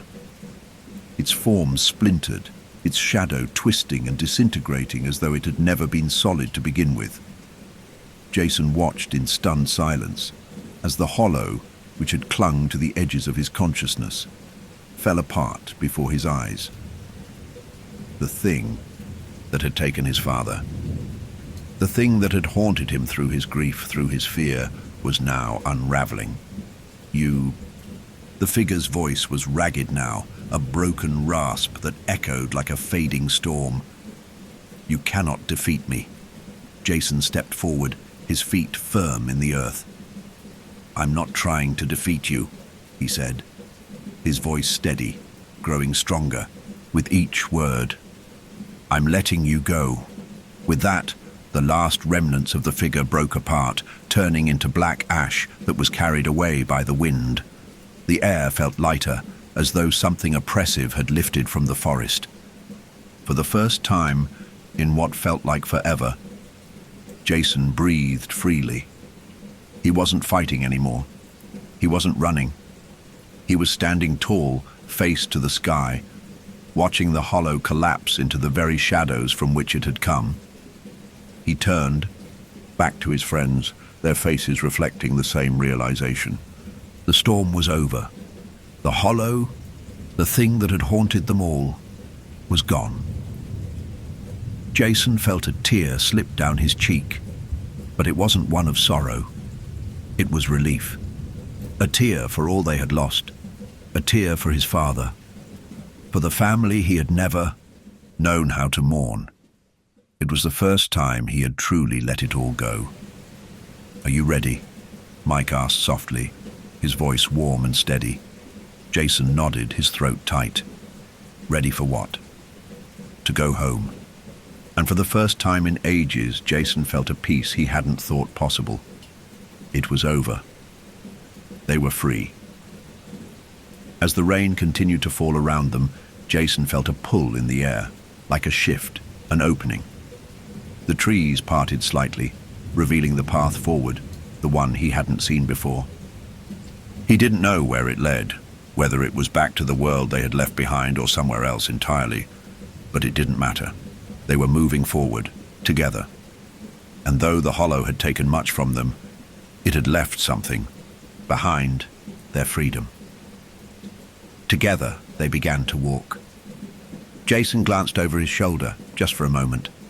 The forest was silent now. The once terrifying shadows behind them, now only memories. He didn't look back for long. The journey ahead was theirs to make.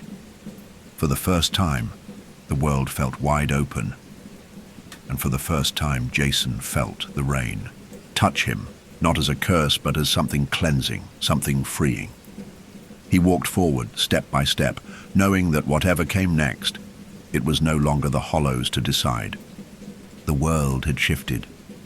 The hollow, the torment that had clung to Jason's soul for so long, had faded into nothingness, and the rain, once a suffocating force, now felt like the world exhaling in relief. The oppressive weight that had crushed his every thought, every movement was gone. The forest, which had once been a labyrinth of shadows, now seemed like a place of strange possibility.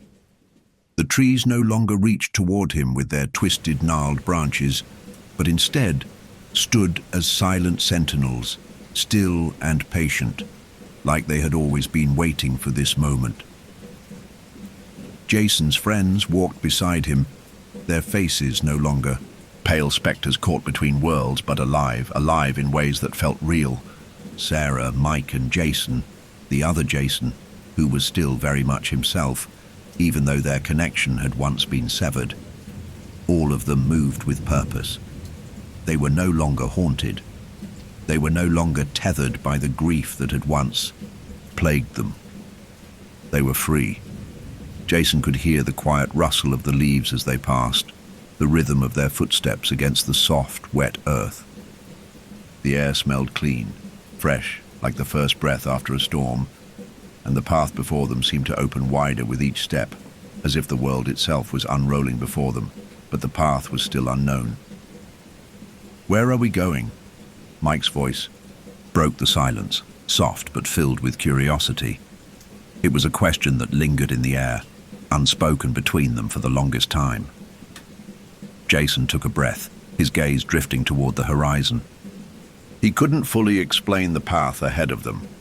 The hollow had taken everything they had known, everything they had been, but now, standing here, it didn't matter. The questions of the past, the questions of their own fears and memories, felt far behind them, distant and fading. "I don't know," Jason said, his voice steady now, a calmness settling over him like the rain. "But I think that's okay." He looked at Sarah and Mike, their expressions soft with understanding. The choices they had made, the things they had overcome, they were behind them now. And what was ahead of them was a world that felt unfamiliar, but in a good way. A world where the past didn't need to define them, where the rain didn't need to be a symbol of suffering anymore. "Maybe this time," Sarah said, her voice gentle but strong, "we write the next part of the story ourselves." Jason smiled. It wasn't forced. It wasn't the kind of smile he had worn in the past. Nervous, unsure, weighed down by all the burdens of loss and grief. It was a real smile, the kind that came when you realized you were no longer afraid of what was coming. He nodded. "Yeah, this time we make the path." They walked forward, and for the first time, Jason didn't feel like the weight of the world was on his shoulders. The uncertainty ahead of them wasn't a thing to fear. It was a thing to embrace. They weren't running anymore. They were moving with purpose, each step carried by the knowledge that they were no longer prisoners of the past. But as they walked, something tugged at the back of Jason's mind. Something quiet, soft, almost imperceptible, like a whisper on the wind. He couldn't place it, but it felt familiar, like a voice he knew deep inside of himself. It wasn't a voice of warning. It wasn't a voice that called him back into the hollow, into the dark places where the shadows and the echoes lived. It was a voice of understanding. He turned around, once again feeling the pull to look back. He didn't know why. Maybe it was the need to make sure they were leaving it all behind, leaving the hollow where it belonged in the past. But when he looked over his shoulder, the forest was still there, unchanged, standing silently like a distant memory. And there, standing, on the edge of the trees, in the same place where he had first seen the man, the one who had been dry despite the storm, was another figure. Jason's heart stopped for a moment, a ripple of fear that he couldn't quite control. But as he looked closer, the figure seemed familiar, no longer a dark, ominous shape, but something more. It was a person, a silhouette standing in the rain. The figure's clothes soaked as the storm, the rain, finally touched them. The tall figure turned to face him. It was his father. Jason didn't say anything at first. He just stood there, his breath caught in his throat, unable to look away. The figure's face was not the same as the last time Jason had seen it. There were no shadows, no darkness. Instead, the face was softer, the features worn with time, but unmistakably his father's. "You've come far," the figure said softly, its voice carrying the weight of years, yet no longer threatening.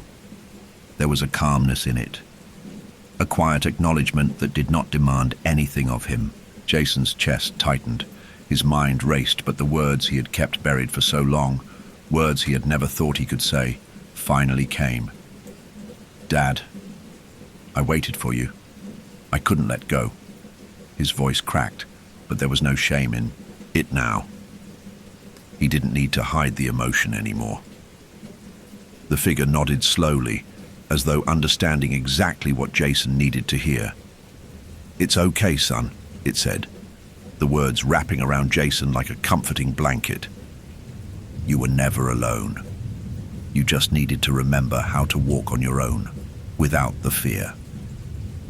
Jason swallowed hard, blinking away the tears that threatened to fall.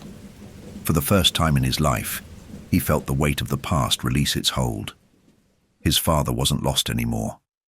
He wasn't gone. He was free, just as Jason had been. The figure stepped back into the mist, fading like a dream.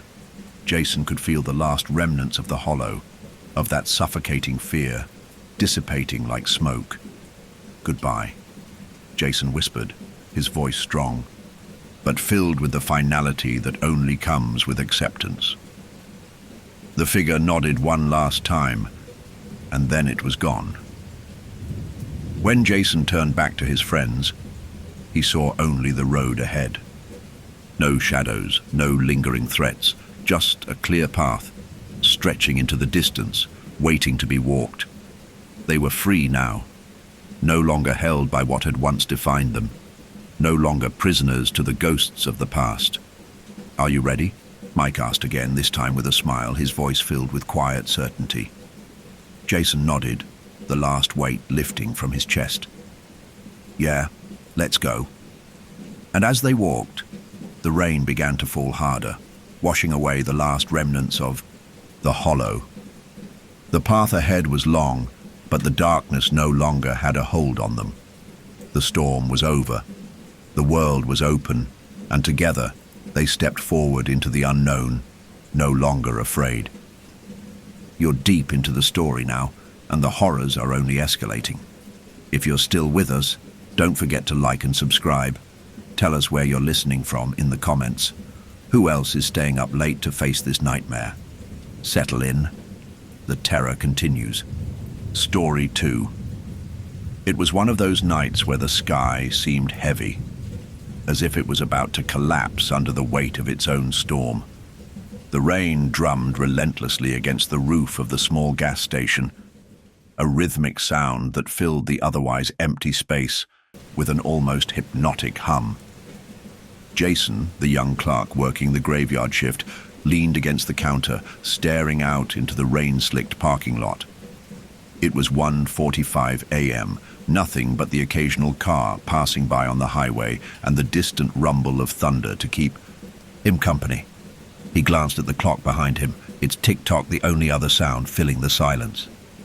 The gas station was small, isolated, just a stop on the edge of town for the few travelers who needed gas, snacks, or a hot coffee to make it through the night. The buzz of the fluorescent lights overhead and the soft hum of the refrigerator units were his only company, making the long hours feel even longer. Jason had worked this shift for almost a year, and he'd grown used to the loneliness. The quiet was both comforting and unnerving.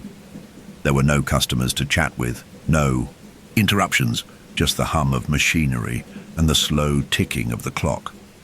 He'd brought a book to read, but it was hard to concentrate in the stillness of the place, his eyes frequently darting to the window to watch the rain. It wasn't the job he had imagined for himself when he moved to the small town, but it paid the bills, and it gave him the quiet he needed after a life full of noise and complications. No one cared about him here. No one asked questions. It was perfect, mostly. Jason reached for the radio behind the counter, twisting the knob to adjust the static lace station. A talk show host's voice filled the airwaves, but the words were lost beneath the buzz of the storm outside. He sighed and leaned back, shifting in the creaky chair, his eyes half closed. He hadn't seen another soul for hours, and the night stretched on endlessly, each minute dragging into the next. The door chimed. Jason's eyes snapped open, and he sat up, straight, glancing at the front of the store. A figure stood in the doorway, silhouetted by the rain outside. The chime of the doorbell had barely reached him over the wind's howl. A customer. Jason rubbed his eyes, blinking a few times to clear the haze. The man standing at the door was tall, wearing a long coat that hung down to his knees, the fabric soaked by the storm.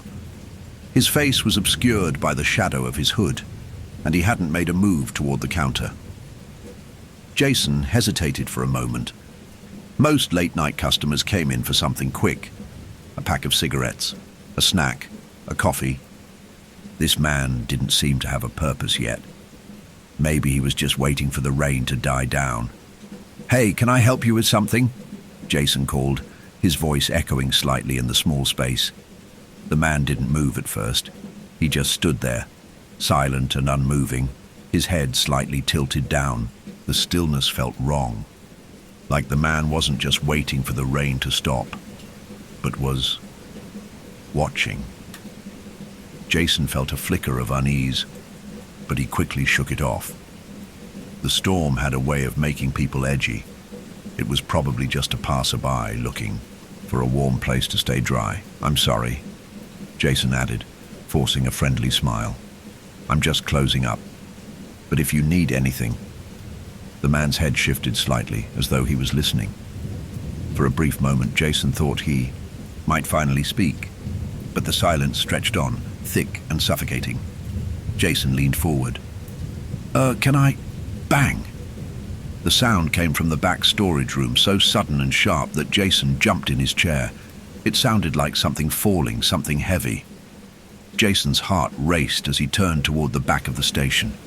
His first thought was that maybe it was a shelf or a box of merchandise, but the sound was so loud, so forceful, that it couldn't just be an accident. The man at the door remained still, his form motionless in the entryway, as though he hadn't even heard it. Jason stood up, wiping his palms on his jeans, trying to shake off the unease that had settled over him. "I'll be right back," he called to the man in the doorway, but the man didn't respond. He started to walk toward the back, glancing once more at the figure in the doorway. Something about the stillness of the man made him uneasy, but the thought of the loud bang from the back storage room distracted him. It had to be something mundane, right? Maybe the boxes had shifted in the storm, or a stray item had fallen from a shelf. Still, the unnerving sound echoed in his mind as he stepped toward the storage area. The back room was dark, the flickering overhead light casting long, unsettling shadows along the walls. Jason stepped inside, the cold air of the storage room greeting him with a shiver. He half expected to see a pile of boxes scattered across the floor, or maybe a broken stack of old crates, but there was nothing out of place. No fallen boxes, no mess, just the faint scent of old cardboard and stale air. Jason frowned. He turned back to the security monitors on the wall. There was no sign of anything unusual. The cameras had shown nothing out of the ordinary, just the usual view of the aisles and the parking lot.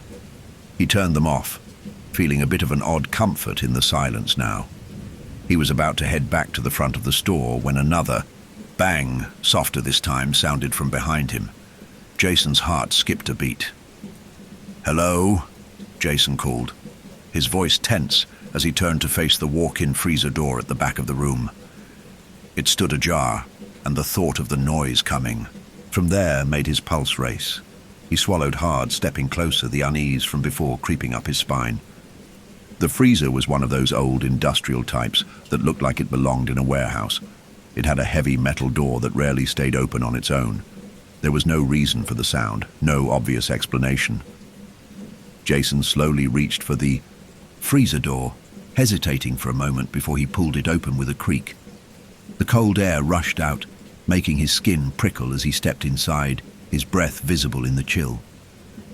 The freezer was empty, at first glance anyway, except for the wet footprints. He froze. The freezer was cold, impossibly cold, but Jason barely noticed the chill as his eyes locked onto the floor. The wet footprints were unmistakable, large, soggy imprints leading into the freezer, their edges frayed like they had been dragged across the floor. They didn't make sense. They couldn't make sense. It had been hours since anyone had been back here, and no one had entered since he'd started his shift. The air inside the freezer felt thicker somehow, as if the moisture in the footprints had made the entire room heavier. Jason's breath clouded in front of him, and the hairs on the back of his neck stood on end. He could hear the faintest sound of the freezer's cooling system humming in the background, but it was overshadowed by the eerie silence around him. He stepped forward, his shoes slapping softly against the cold concrete floor. He was so careful not to disturb the footprints, but he couldn't stop himself from inspecting them closer. They were too fresh, too real. The footprints were large, with a peculiar, uneven shape to them. There was something off about them, like someone had walked in hurried steps, dragging their feet, but why? Why would someone's footprints be wet in a place this cold? No one had come through here in hours, and the air was far too cold for anyone to have walked in with wet shoes. Jason's heart beat faster as he glanced around the room. There were no broken crates, no items that had shifted. The space was barren, save for a few shelves with old cans and boxes of frozen food stacked neatly on metal racks. Nothing was out of place, except for the footprints. His mind raced, trying to make sense of it all. Maybe someone had come in earlier, before his shift started, and the footprints were just a result of something that had been left behind. Maybe it was a prank, some employee messing with him. But he quickly dismissed that thought. This wasn't a joke. The last thing he wanted was to be the punchline of some elaborate prank in the middle of the night when no one was around to laugh. Taking a deep breath, he turned to leave, but then he stopped, staring at the freezer door. The door he had just opened had slammed shut behind him with a sudden, unexpected force. Jason spun around, his pulse quickening, and his mind going into overdrive. The loud bang from earlier, the one that had come from the back storage room, echoed in his thoughts. Could it have been the door? He reached for the handle, ready to yank it open, but his fingers were shaking, his palms slick with cold sweat. It didn't make sense. The freezer door was heavy, and it had always taken a forceful push to close it fully. There was no draft, no reason for it to have slammed on its own. But the freezing air inside, the thick silence, the oppressive feeling pressing down on him, it was too much. He couldn't stay here. He had to get out.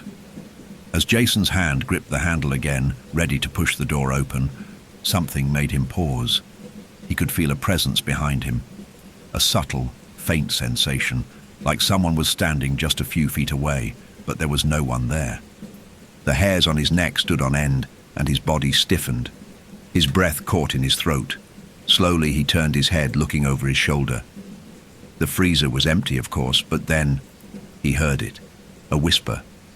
A faint, barely audible murmur, as though someone was speaking directly into his ear. "Leave!" Jason's heart slammed against his chest and his legs nearly gave way beneath him. He spun around quickly, but the freezer was still empty. He was alone. The door was still, closed behind him, but it was as if the world had stopped moving. Everything felt wrong. The whisper wasn't just a sound, it was a feeling. It was cold and hollow, like it had come from the depths of the freezer itself, wrapping around him like ice. His mind raced as he tried to understand what had just happened. Was he imagining things? Was it the stress of the night, the isolation, the long hours of being alone in the station? Or was something else happening here? Leave. The whisper came again, but it was clearer this time, more insistent.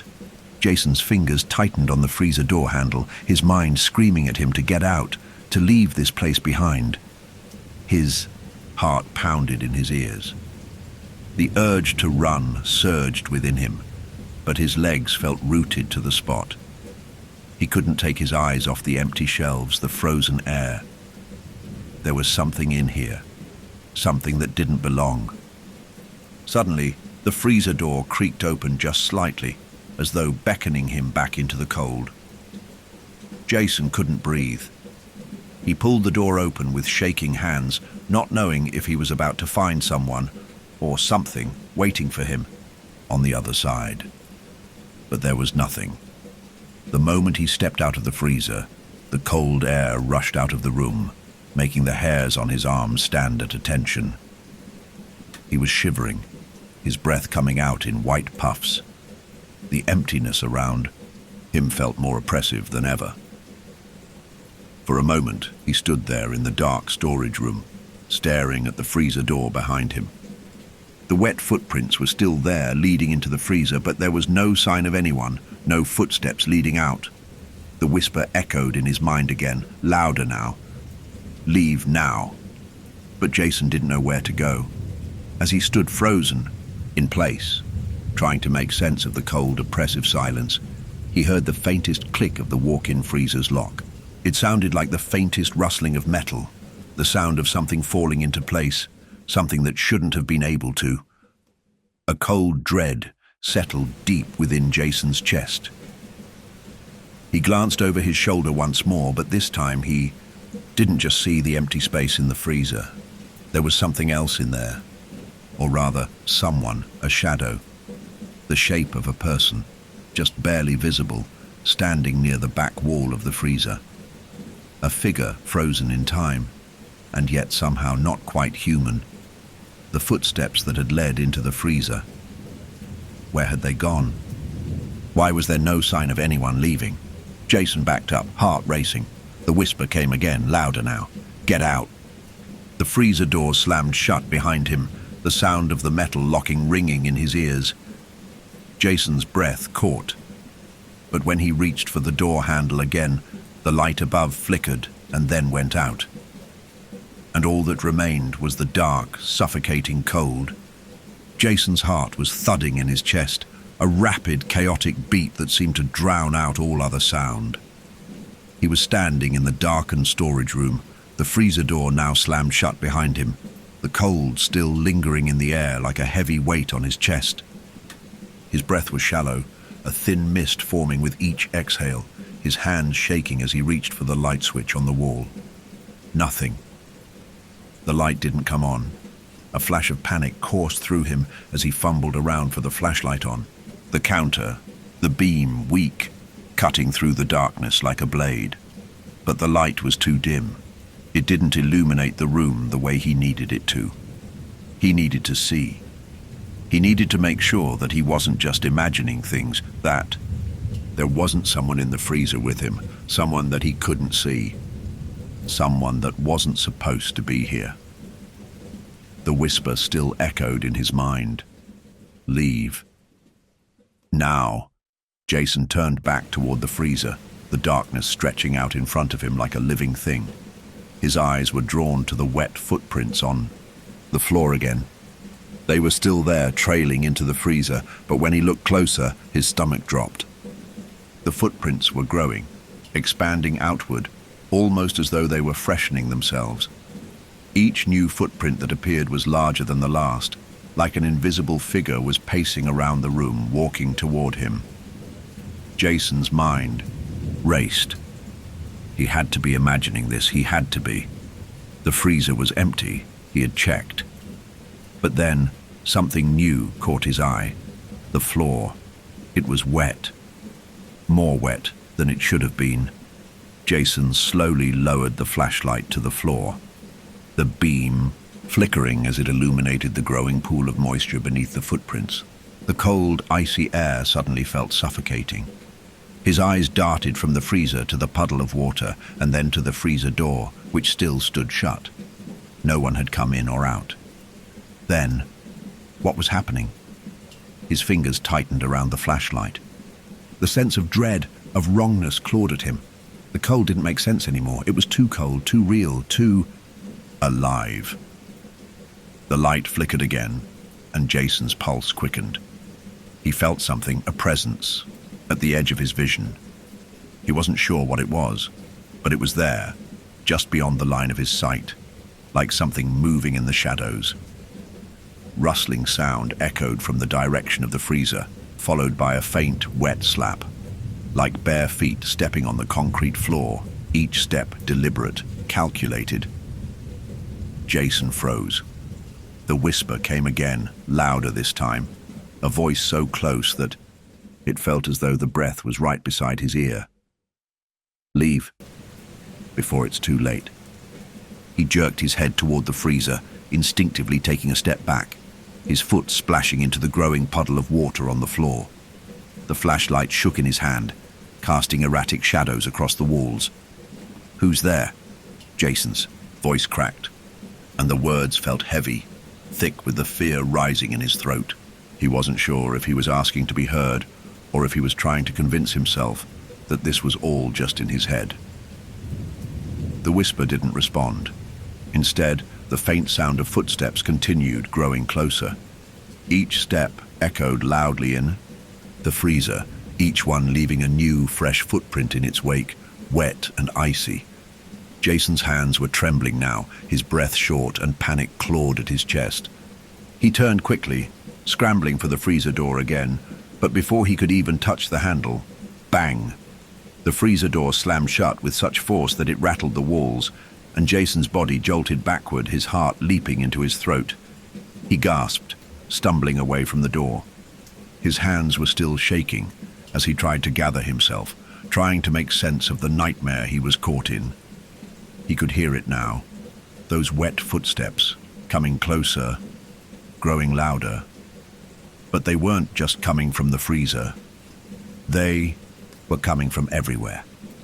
The sound of footsteps surrounded him, echoing from the floor, from the walls, from the ceiling. His ears rang with the rhythmic slapping of wet feet against cold concrete. Jason's breath hitched in his throat as he spun around, but there was no one there. No one visible. Nothing. Just the sound, the horrible, unnerving sound of footsteps that shouldn't be there. The wetness on the floor, still expanding, was seeping into the corners of the room now, as though the very air was beginning to flood. He couldn't breathe. The walls seemed to close in around him, the freezer behind him a silent monolith, the source of all this terror. The floor beneath him seemed slicker now, more alive with the dampness, the footprints growing larger, more defined. Jason wasn't sure how long he stood there. His mind raced. His heart thundered in his chest. There had to be a rational explanation. He had to be going crazy. This couldn't be happening, but the footprints weren't lying. He turned toward the door again, his hand trembling as he reached for the handle. He had to get out. He couldn't stay here any longer. Before he could touch the handle, the cold air inside the room shifted. A gust, sudden and unnaturally cold, rushed past him, sending a shiver through his spine. Then the whisper came again, soft and distant, yet clear as a bell. "Leave. Now." It was closer this time. Too close. Jason's pulse hammered in his ears as he snapped his head toward the freezer again. He had to open that door. He had to escape. But as his hand grasped the handle of the freezer door, something cold and damp brushed against his neck. He didn't turn around. He didn't need to. He already knew. The footsteps had stopped, and the presence in the room, the one that hadn't been there a moment ago, was now behind him. Jason's breath froze in his chest as the cold, damp sensation brushed against his neck.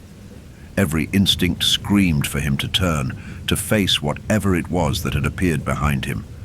But his body betrayed him, paralyzed by fear as the air grew even colder.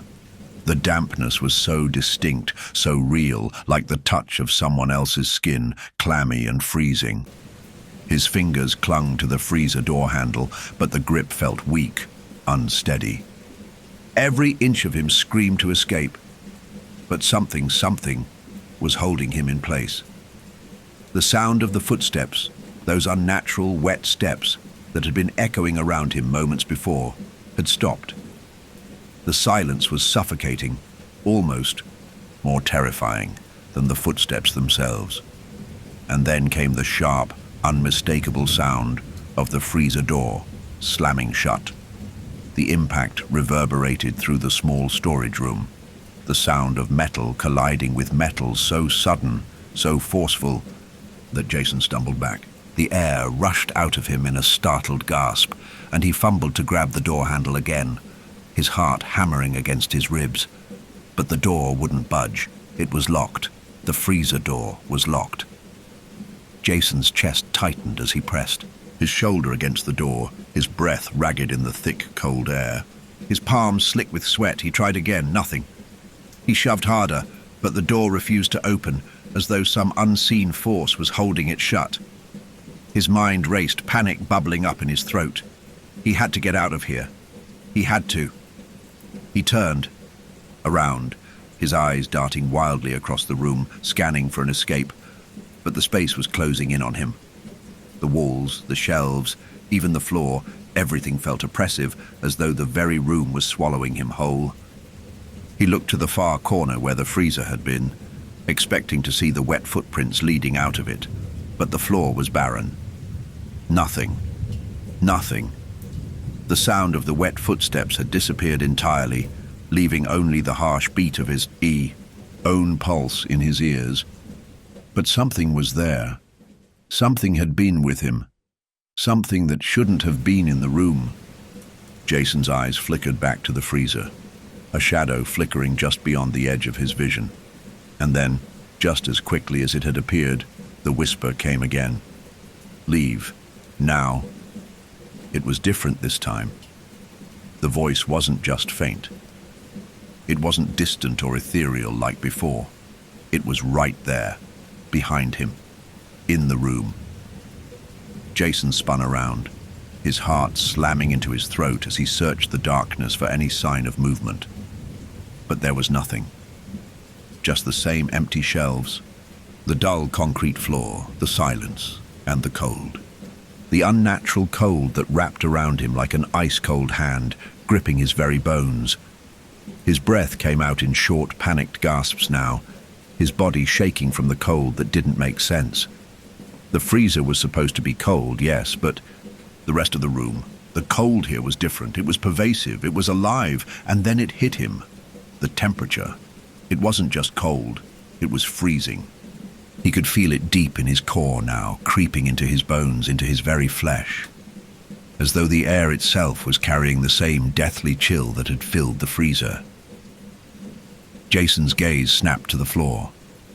The puddle of water, the one that had been slowly growing from the wet footprints earlier, was still there, but now it was spreading. The water was no longer just a small puddle by the door. It was filling the space around him, the floor slick with it. It was as though the moisture in the room had gathered into a thick, suffocating pool, and Jason's feet were starting to sink into it. The whisper came again, this time closer. Leave, before it's too late. Jason turned to the freezer door again, his mind spinning with fear and confusion. He couldn't breathe, he couldn't think straight. His hands were slick as they grasped for the door handle again. He had to get out. He had to get away from this place. But no matter how hard he pushed, the door wouldn't move. Something behind him shifted, a faint rustle of movement, a footstep, then another. He didn't turn around. He couldn't. Don't look back. But his body betrayed him. His head whipped around so fast that it made him dizzy. The freezer was empty, at least it looked empty, but the cold was still there, the unnatural presence pressing in around him thicker than before. And the smell. There was a new, foul odor in the air, like rot, like something dead. The whisper was louder now, so close. You shouldn't have come. It wasn't just a voice anymore. It was a presence, a force that spoke through the whisper, a deep, guttural voice that carried a weight of something ancient. Jason could feel it pressing in on him, filling his mind with a cold, hollow emptiness. "Who's there?" Jason croaked, his voice barely audible over the ringing in his ears. Nothing, but the whisper. The whisper was still there, hanging in, the air like smoke wrapping around him. You shouldn't have opened it. The temperature in the room plummeted even further. Jason's breath came out in short, panicked bursts now. He needed to get out. He had to get out. He wasn't alone.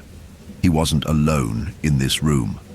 His legs trembled beneath him as he staggered, backward toward the door again, his heart racing. His mind screamed at him to leave, to escape, to break free from whatever was holding him here. And then, with a sudden force, the freezer door swung open on its own. Jason froze. The door. It opened. It opened by itself. There was no sound, no breeze. The door just opened, and then, just as suddenly, the sound of wet footsteps started again, slow, too slow, approaching from behind him. His hand still gripped the door, and as he looked inside the freezer, the cold air rushed out toward him in a powerful wave, and he saw it. Not just the footprints, but the shadow, the figure. A man standing motionless inside the freezer, eyes wide open, his face pale and frozen, in an eternal expression of terror. And then, with one final breath, the whisper in his ear came again. "You found him." Jason's heart pounded in his chest, the beat so loud he could almost hear it in his ears. His vision swam as he stared at the figure in the freezer, his breath freezing in his throat. The man inside, the one he had seen only as a shadow, frozen and trapped in the same horrible pose, now appeared fully before him. He couldn't look away. The man stood still, frozen in the coldest corner of the freezer, his face locked in an eternal grimace of terror, his eyes wide open, frozen in a stare that seemed to pierce right through Jason. His skin had taken on a deathly pallor, and his lips, though clearly frozen, were pulled tight into an expression of absolute fear. It was as if he had died mid-scream. Jason couldn't breathe. The cold, the air, it was too much. It filled his lungs like ice, the frozen chill creeping through his clothes and biting into his bones. His feet felt like they were sinking into the wet floor beneath him, the pool of moisture growing around his ankles. He wanted to move. He wanted to run, but his body refused to obey. This isn't real, he thought desperately. This isn't happening. This can't be happening. But there the man was, standing motionless in the corner of the freezer, his face contorted in an expression of horror, eyes wide and unblinking. Jason opened his mouth, but no words came out. His breath caught in his throat as he reached for the freezer door, his trembling hands struggling to grasp the handle. The cold radiating from the freezer was unbearable now, and he felt his body screaming for warmth, for escape. He needed to leave, to get out of there before whatever was in the freezer reached out to claim him, just like it had claimed this poor soul. And then, as if on cue, the freezer door slammed shut again. The sound was deafening, a violent bang that shook the walls of the storage room, rattling the shelves around him. Jason's blood ran cold as he spun around, his breath coming in quick, shallow gasps. His heart raced in his chest as the darkness around him seemed to pulse. It was as if the very air had thickened, pressing down on him from all sides. Jason grabbed the handle of the door again, his hand shaking violently. He tugged on it, but it refused to open. Panic surged through him as he yanked harder, but the door stayed locked tight, not even a crack of space to escape through. His mind spun. There was no way out. He was trapped. And then, as if mocking him, the whisper came again, soft and hollow, just behind him. "You shouldn't have opened it." Jason spun around, his pulse racing. He hadn't imagined the whisper. The air felt thicker now, colder, suffocating. His eyes darted to the back of the freezer, where the frozen figure had stood. But there was no longer just one figure. There were two. One was the man, still frozen in terror. But beside him, standing in the darkness, was a second figure. Its features were hidden in shadow, but Jason could feel its presence, the oppressive weight of it in the air. It was moving toward, Him, slowly, deliberately. Jason's legs trembled beneath him as his mind screamed for him to act. He had to escape. There was no time. He had to get out now. The whispering was getting louder, more insistent, and Jason's head felt like it was splitting in two. He had to move. He had to. Bang! The freezer door rattled again as though something or someone had slammed into it from the inside. Jason's breath caught in his throat. He knew there was no one inside the freezer. There couldn't be. But as the door rattled again, more forcefully this time, a sharp chill spread down his spine. The air in the room was different. It was colder. Too cold. A thick fog seemed to roll in from the corners of the room, creeping along the floor, swirling around his feet like tendrils of ice. His pulse quickened, his mind spinning. The freezer was alive with something malevolent, something hungry. He could feel it, could hear it in the whispers that filled the air, curling in his ears, pulling at his mind. He had to get out. Now. Desperately, he turned to the side, his eyes searching for something, anything that could help him escape. The door was still locked, but just beyond it, he saw something through the thin sliver of light, the walkway leading to the back office, the main hallway of the station. There's a way out. I just need to make it to the door. Jason sprinted toward the hallway, his heart in his throat. But as his feet pounded the floor, the ground beneath him seemed to shift. The air grew colder, and the sound of wet footsteps returned, echoing louder than before, now from all directions. The whispers filled his mind, louder now, sharper, like something was right behind him, moving in step with him, breathing on his neck. He didn't look back. He couldn't. The freezer door slammed again and Jason's eyes widened in terror. This time, the door didn't just rattle. It bowed inward, as though something inside the freezer was trying to break free, clawing its way through. Jason reached the hallway, his chest heaving, but as he turned the corner, he heard it, a voice, a low, guttural sound. Leave. Now. He didn't turn to look. He couldn't. The footsteps were right behind him now, the wet, dragging sound of someone or something following. In his wake, drawing closer with every step. The cold was unbearable. His breath was coming out in ragged bursts, his skin crawling with the icy presence that now filled the air around him.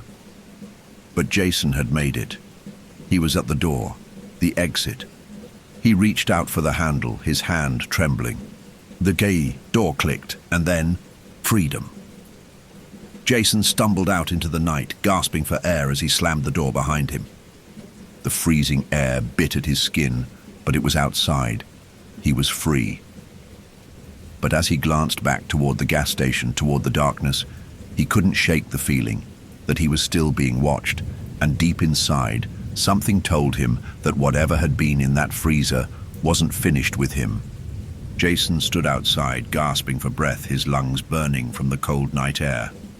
His skin prickled as the freezing wind swept across the empty parking lot, carrying with it the faint smell of gasoline and damp earth. The shadows of the gas station stretched long in the darkness, the flickering lights above him casting an eerie glow. He leaned against the door, pressing his back into the cold metal as his pulse slowly began to steady. "I'm out," he thought. But even as the words formed in his mind, he didn't feel the relief he had expected. His legs still shook with adrenaline, his breath still quick and shallow. He felt watched. He scanned the empty lot, his eyes darting across the rain-slicked pavement and the darkened corners where the lights barely reached. The wind howled again, and Jason thought he saw a figure standing at the edge of the lot, shrouded in darkness. He blinked and looked again, but the figure was gone. His stomach twisted into knots. It had to be a trick of the light. But the unease didn't go away. The whisper, the same cold, guttural voice that had spoken to him in the freezer, still echoed in his mind. "Leave. Now." It had been clear, demanding and insistent, like something had been pushing him. The voice wasn't just a sound, it was a presence, something that had crept into his mind, settling deep within his thoughts. Jason shook his head, pushing away the lingering terror that gripped him. He had to keep it together. He couldn't lose his mind out here, in the middle of nowhere, alone. He glanced over at the gas station, the neon sign flickering dimly, its buzzing sound almost like a mockery of the silence that had fallen over the place. The dark windows of the station loomed empty and uninviting. He could almost feel the weight of the place pressing in on him, as though it was no longer just a building but something alive, watching, waiting for him to return. But he couldn't go back inside, not yet. He had to get away. He couldn't be trapped in there again. He couldn't. The door behind him creaked open. Jason's heart skipped a beat, his body going rigid as he spun around. His breath caught in his throat as he faced the door. To the gas station, no one had passed through it, and yet it was ajar, just a crack, as though inviting him back in. Jason. The voice, his name, slithered out of the darkness like a snake, wrapping around his chest, tightening with each syllable. It was too familiar, too chilling. This time, it was different. It wasn't the whisper from before. It was clear, spoken, in a voice that he knew all too well. The hairs on his neck stood on end, and for a brief, insane moment he thought he saw someone standing in the doorway just beyond the sliver of light. A figure, shadowy and indistinct, its features blurred, its outline wavering like smoke in the rain. Jason took a step back, his heart pounding harder. "Who's there?" His voice was hoarse, barely above a whisper, his legs refusing to move. For a long, agonizing moment, there was no response. Just the wind howling through the parking lot, the rain still coming down in sheets, drumming against the pavement. Then, softly from the doorway, the voice came again. "You've come." Jason's blood ran cold. That voice wasn't human. It couldn't be. The echo of it crawled beneath his skin, a chill that sank deeper than the cold of the night. The sound itself felt wrong, twisted, like it was coming from somewhere else. "It's too late now," the voice added, a low murmur that was swallowed by the wind. Jason turned on his heel, his breath coming in sharp, terrified gasps. His mind screamed at him to run, but his legs felt frozen, rooted to the spot. He tried to make himself move, to break free from the fear clawing at his chest, but his feet wouldn't obey. He was paralyzed, and whatever was inside that station, whatever was calling him, was growing closer. The door creaked again, louder this time, as though it were opening fully on its own, drawn by some unseen force. Jason swallowed, his throat dry. He had to get away. He had to get out. But before he could turn to run, a figure stepped into the doorway. A tall silhouette, drenched in rain, standing just inside the threshold. Jason's blood ran cold as the figure stepped forward, its features slowly becoming clearer in the dim light. It was the man from the freezer. Jason's breath caught in his throat. The man, the figure, was real. The same hollow eyes, the same blank, frozen expression he had seen in the freezer, the same terror in his face. But now there was something more. The man wasn't just a figure standing there. He was moving, slowly, stiffly, like someone who hadn't walked in years, his movements jerky and unnatural. The man's clothes were wet, soaking through, clinging to his gaunt frame. The same clothes he had worn in the freezer, the same clothes he had died in. Jason's legs buckled, and he stumbled back, nearly falling to the wet ground, but he managed to catch himself. His hands were shaking violently as he stared at the figure, unable to tear his eyes away. The man didn't speak. He didn't have to. The look in his eyes, those cold, lifeless eyes, told Jason everything he needed to know. The man was dead. The man had died in the freezer, and now he was here, standing in the doorway, as though nothing had changed. Jason's mouth went dry. "Well, what do you want from me?" His voice cracked, the words barely coming out. The man took a step forward, his body creaking with the effort, his limbs stiff and unnatural. The rain pelted down around him, but he remained still, unmoving, frozen in the downpour. Jason wanted to scream, he wanted to run, but his legs refused to move. "You should never have opened the door," the man rasped. His voice was faint, barely audible over the wind, but it carried the weight of something much deeper, something older. "You've woken me up." Jason's mind raced. This couldn't be happening. He was just a clerk at a gas station. He wasn't supposed to be caught up in something like this. Not in a nightmare like this. But the man's voice, that awful, rasping whisper, reached deep into him, pulling him into a cold, dark reality that he couldn't escape. The man moved, closer, his eyes never leaving Jason's, and then the whisper came again, this time in his mind. "It's too late to leave now." Jason felt a weight in his chest, a crushing force pressing down on him. He couldn't breathe. The cold was overwhelming. His body felt frozen, as though the air itself was pulling the warmth from his skin, leaving him empty, hollow. The man was too close now. Jason didn't know how long he stood there, the terror paralyzing him, the man in front of him, the frozen figure filling his vision. All he could hear was the steady sound of rain, the whisper, and the growing sense of dread that wrapped around him like chains. And then, just as suddenly as it had begun, the man's form shifted.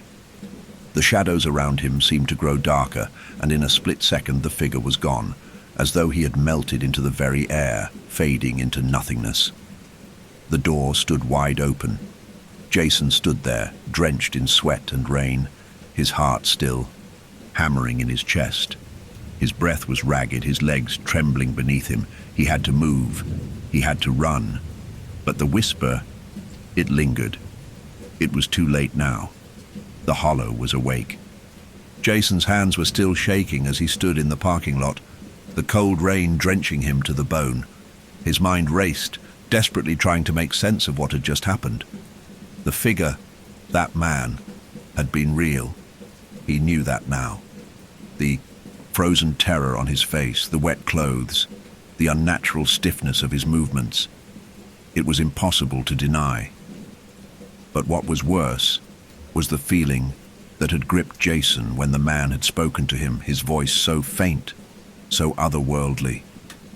He couldn't shake the impression that whatever was happening here, whatever had followed him from that freezer, was not just some accident or a twisted, sick prank.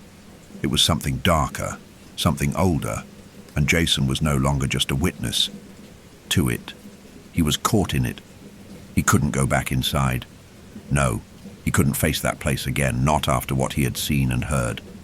His thoughts were spinning, a jumbled mess of fear and disbelief, and yet his legs moved without him, taking him away from the station, toward the parking lot, toward the only place that felt like it could provide some kind of relief. The street, the town, somewhere else. Jason stumbled toward his car, his body aching with the cold and the terror that had settled into his bones. The rain lashed against him, biting into his skin, but he didn't care. All he could think about was getting as far away from that station as possible. The gas station, the freezer, the man. He threw open the door of his car and slammed it shut. Behind him, his breath coming in sharp gasps as he gripped the steering wheel.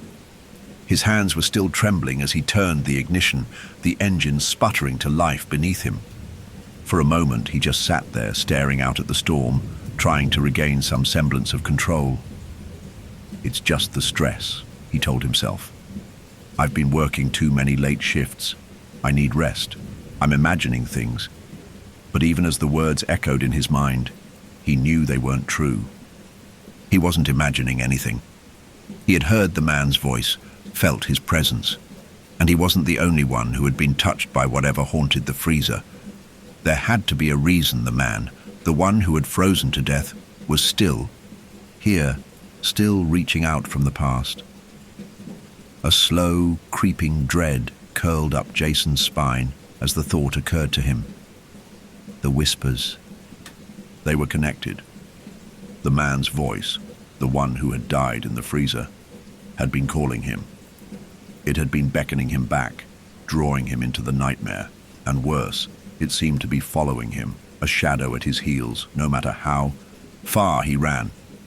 His hands tightened on the steering wheel, but the car wouldn't move. The engines stalled. Jason's heart skipped a beat as he turned the key again, desperately trying to start the engine. It sputtered once, twice, and then died completely. Panic gripped him as he twisted the key again and again, but the car wouldn't start. His pulse surged. What was happening? Why now? The storm outside had intensified, rain lashing against the windows, the wind picking up, as though nature itself was pressing in on him. His breath quickened, and he slapped the wheel in frustration, his mind racing for a solution. His phone. He could call for help. Maybe his manager, maybe someone, anyone, would be able to help. But as he pulled his phone from his pocket, the screen flickered. The battery was dead. No, no, no, he muttered to himself, his chest tightening in panic. He tried to force the phone to turn back on, but the screen remained black. It was too much. It was all too much. Jason sat back in the seat, his hands trembling, his breath shallow. The storm outside howled like a living thing. But it wasn't the storm that was making him feel like he was suffocating. It was everything else. The cold, the whispers, the man. He wasn't just running from the gas station. He was running from something older, something that he couldn't even understand. And then, through the cacophony of rain and wind, Jason heard it. A faint, almost imperceptible sound. A whisper. His blood turned to ice as his heart leapt into his throat. His breath caught, and for a moment he wasn't sure if he was hearing things again. But there it was, unmistakable and clear, as if it was coming from the very air around him. Jason. Jason's heart raced as he snapped his head around, staring into the dark night through the car windows, but there was nothing. Nothing but the heavy rain, the storm that battered against the glass, and the empty stretch of highway. His breath was ragged now, his chest heaving. The whisper was louder, more insistent this time, like it was right next to him. And then, as though it were a final, sick confirmation, Jason realized what he had been dreading. The voice was coming from the back seat. He whipped around in the seat, his pulse hammering in his chest, but there was no one there. The back seat was empty. His car was empty. Jason's breathing quickened as the realization sank in. He wasn't alone. It had followed him. The presence, the whispering voice, the figure in the freezer. It was here, inside the car, with him. His mind reeled, trying to make sense of the impossibility. There was no one there. But the feeling, the weight of it, pressed down on him, suffocating him in the small space of the car. You shouldn't have come back. The whisper was louder now, the voice cold and malevolent, seeping into his very bones.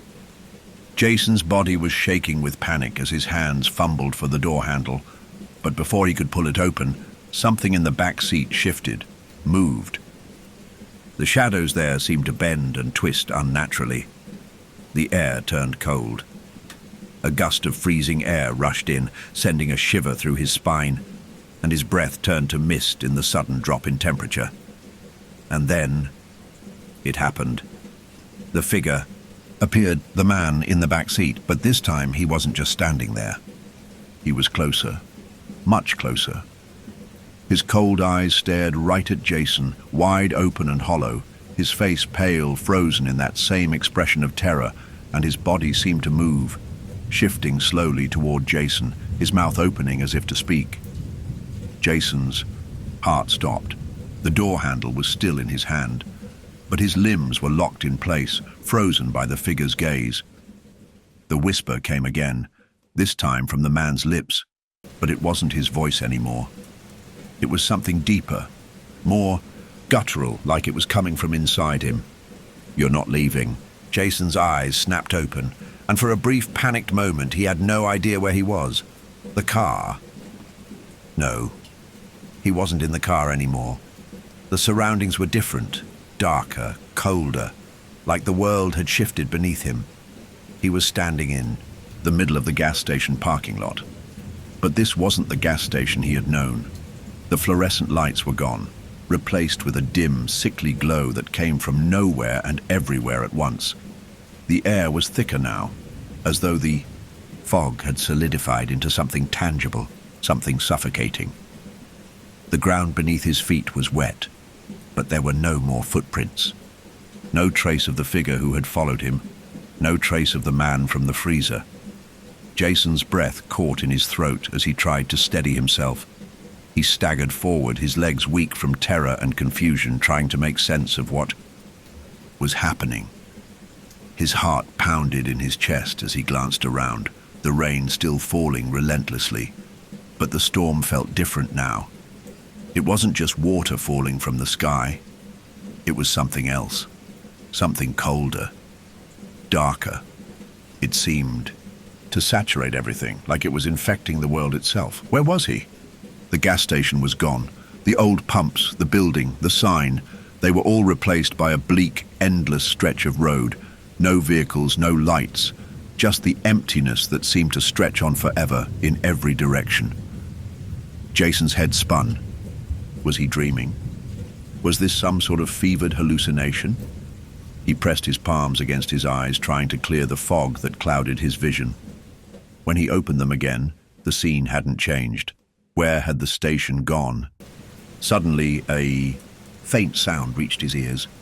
At first it was so faint he thought it might have been a trick of his mind, a whisper. But then it grew clearer, unmistakable. It was the man's voice. But it wasn't like before. This time the voice wasn't calling out to him, wasn't whispering his name or pleading with him. It was commanding. "You shouldn't have come." Jason's heart skipped a beat as the words pierced the air like a jagged blade. He looked around again, his pulse quickening, his legs threatening to buckle beneath him. The voice came again. It was closer now. "You can't leave." Jason spun around, but the voice wasn't coming from anywhere in particular. It was everywhere. The air itself seemed to carry it, pressing down on him from all sides. The chilling cold seeped into his very bones, and he could feel it. That sense of being watched, that feeling that had clung to him since he'd stepped into that damned freezer. And then he saw it. A figure standing at the edge of the darkened road, silhouetted against the murky, dim glow that seemed to come from nowhere. The figure was tall, draped in what appeared to be a soaked, ragged coat, the same as the man in the freezer. But now, as Jason looked more closely, he could see that the figure's eyes were black, empty, no light, no soul, just void staring back at him. Jason couldn't move. He was frozen to the spot, his breath catching in his throat. His legs were like stone, and his mind raced as the realization hit him like a freight train. The man in the freezer wasn't just a victim. He wasn't just someone trapped in a moment of horror and death. The man was the Hollow. He wasn't a ghost. He wasn't a memory. He was the thing that haunted this place, that fed on fear, on regret, on the terror of those who crossed its path. And now that thing had found him.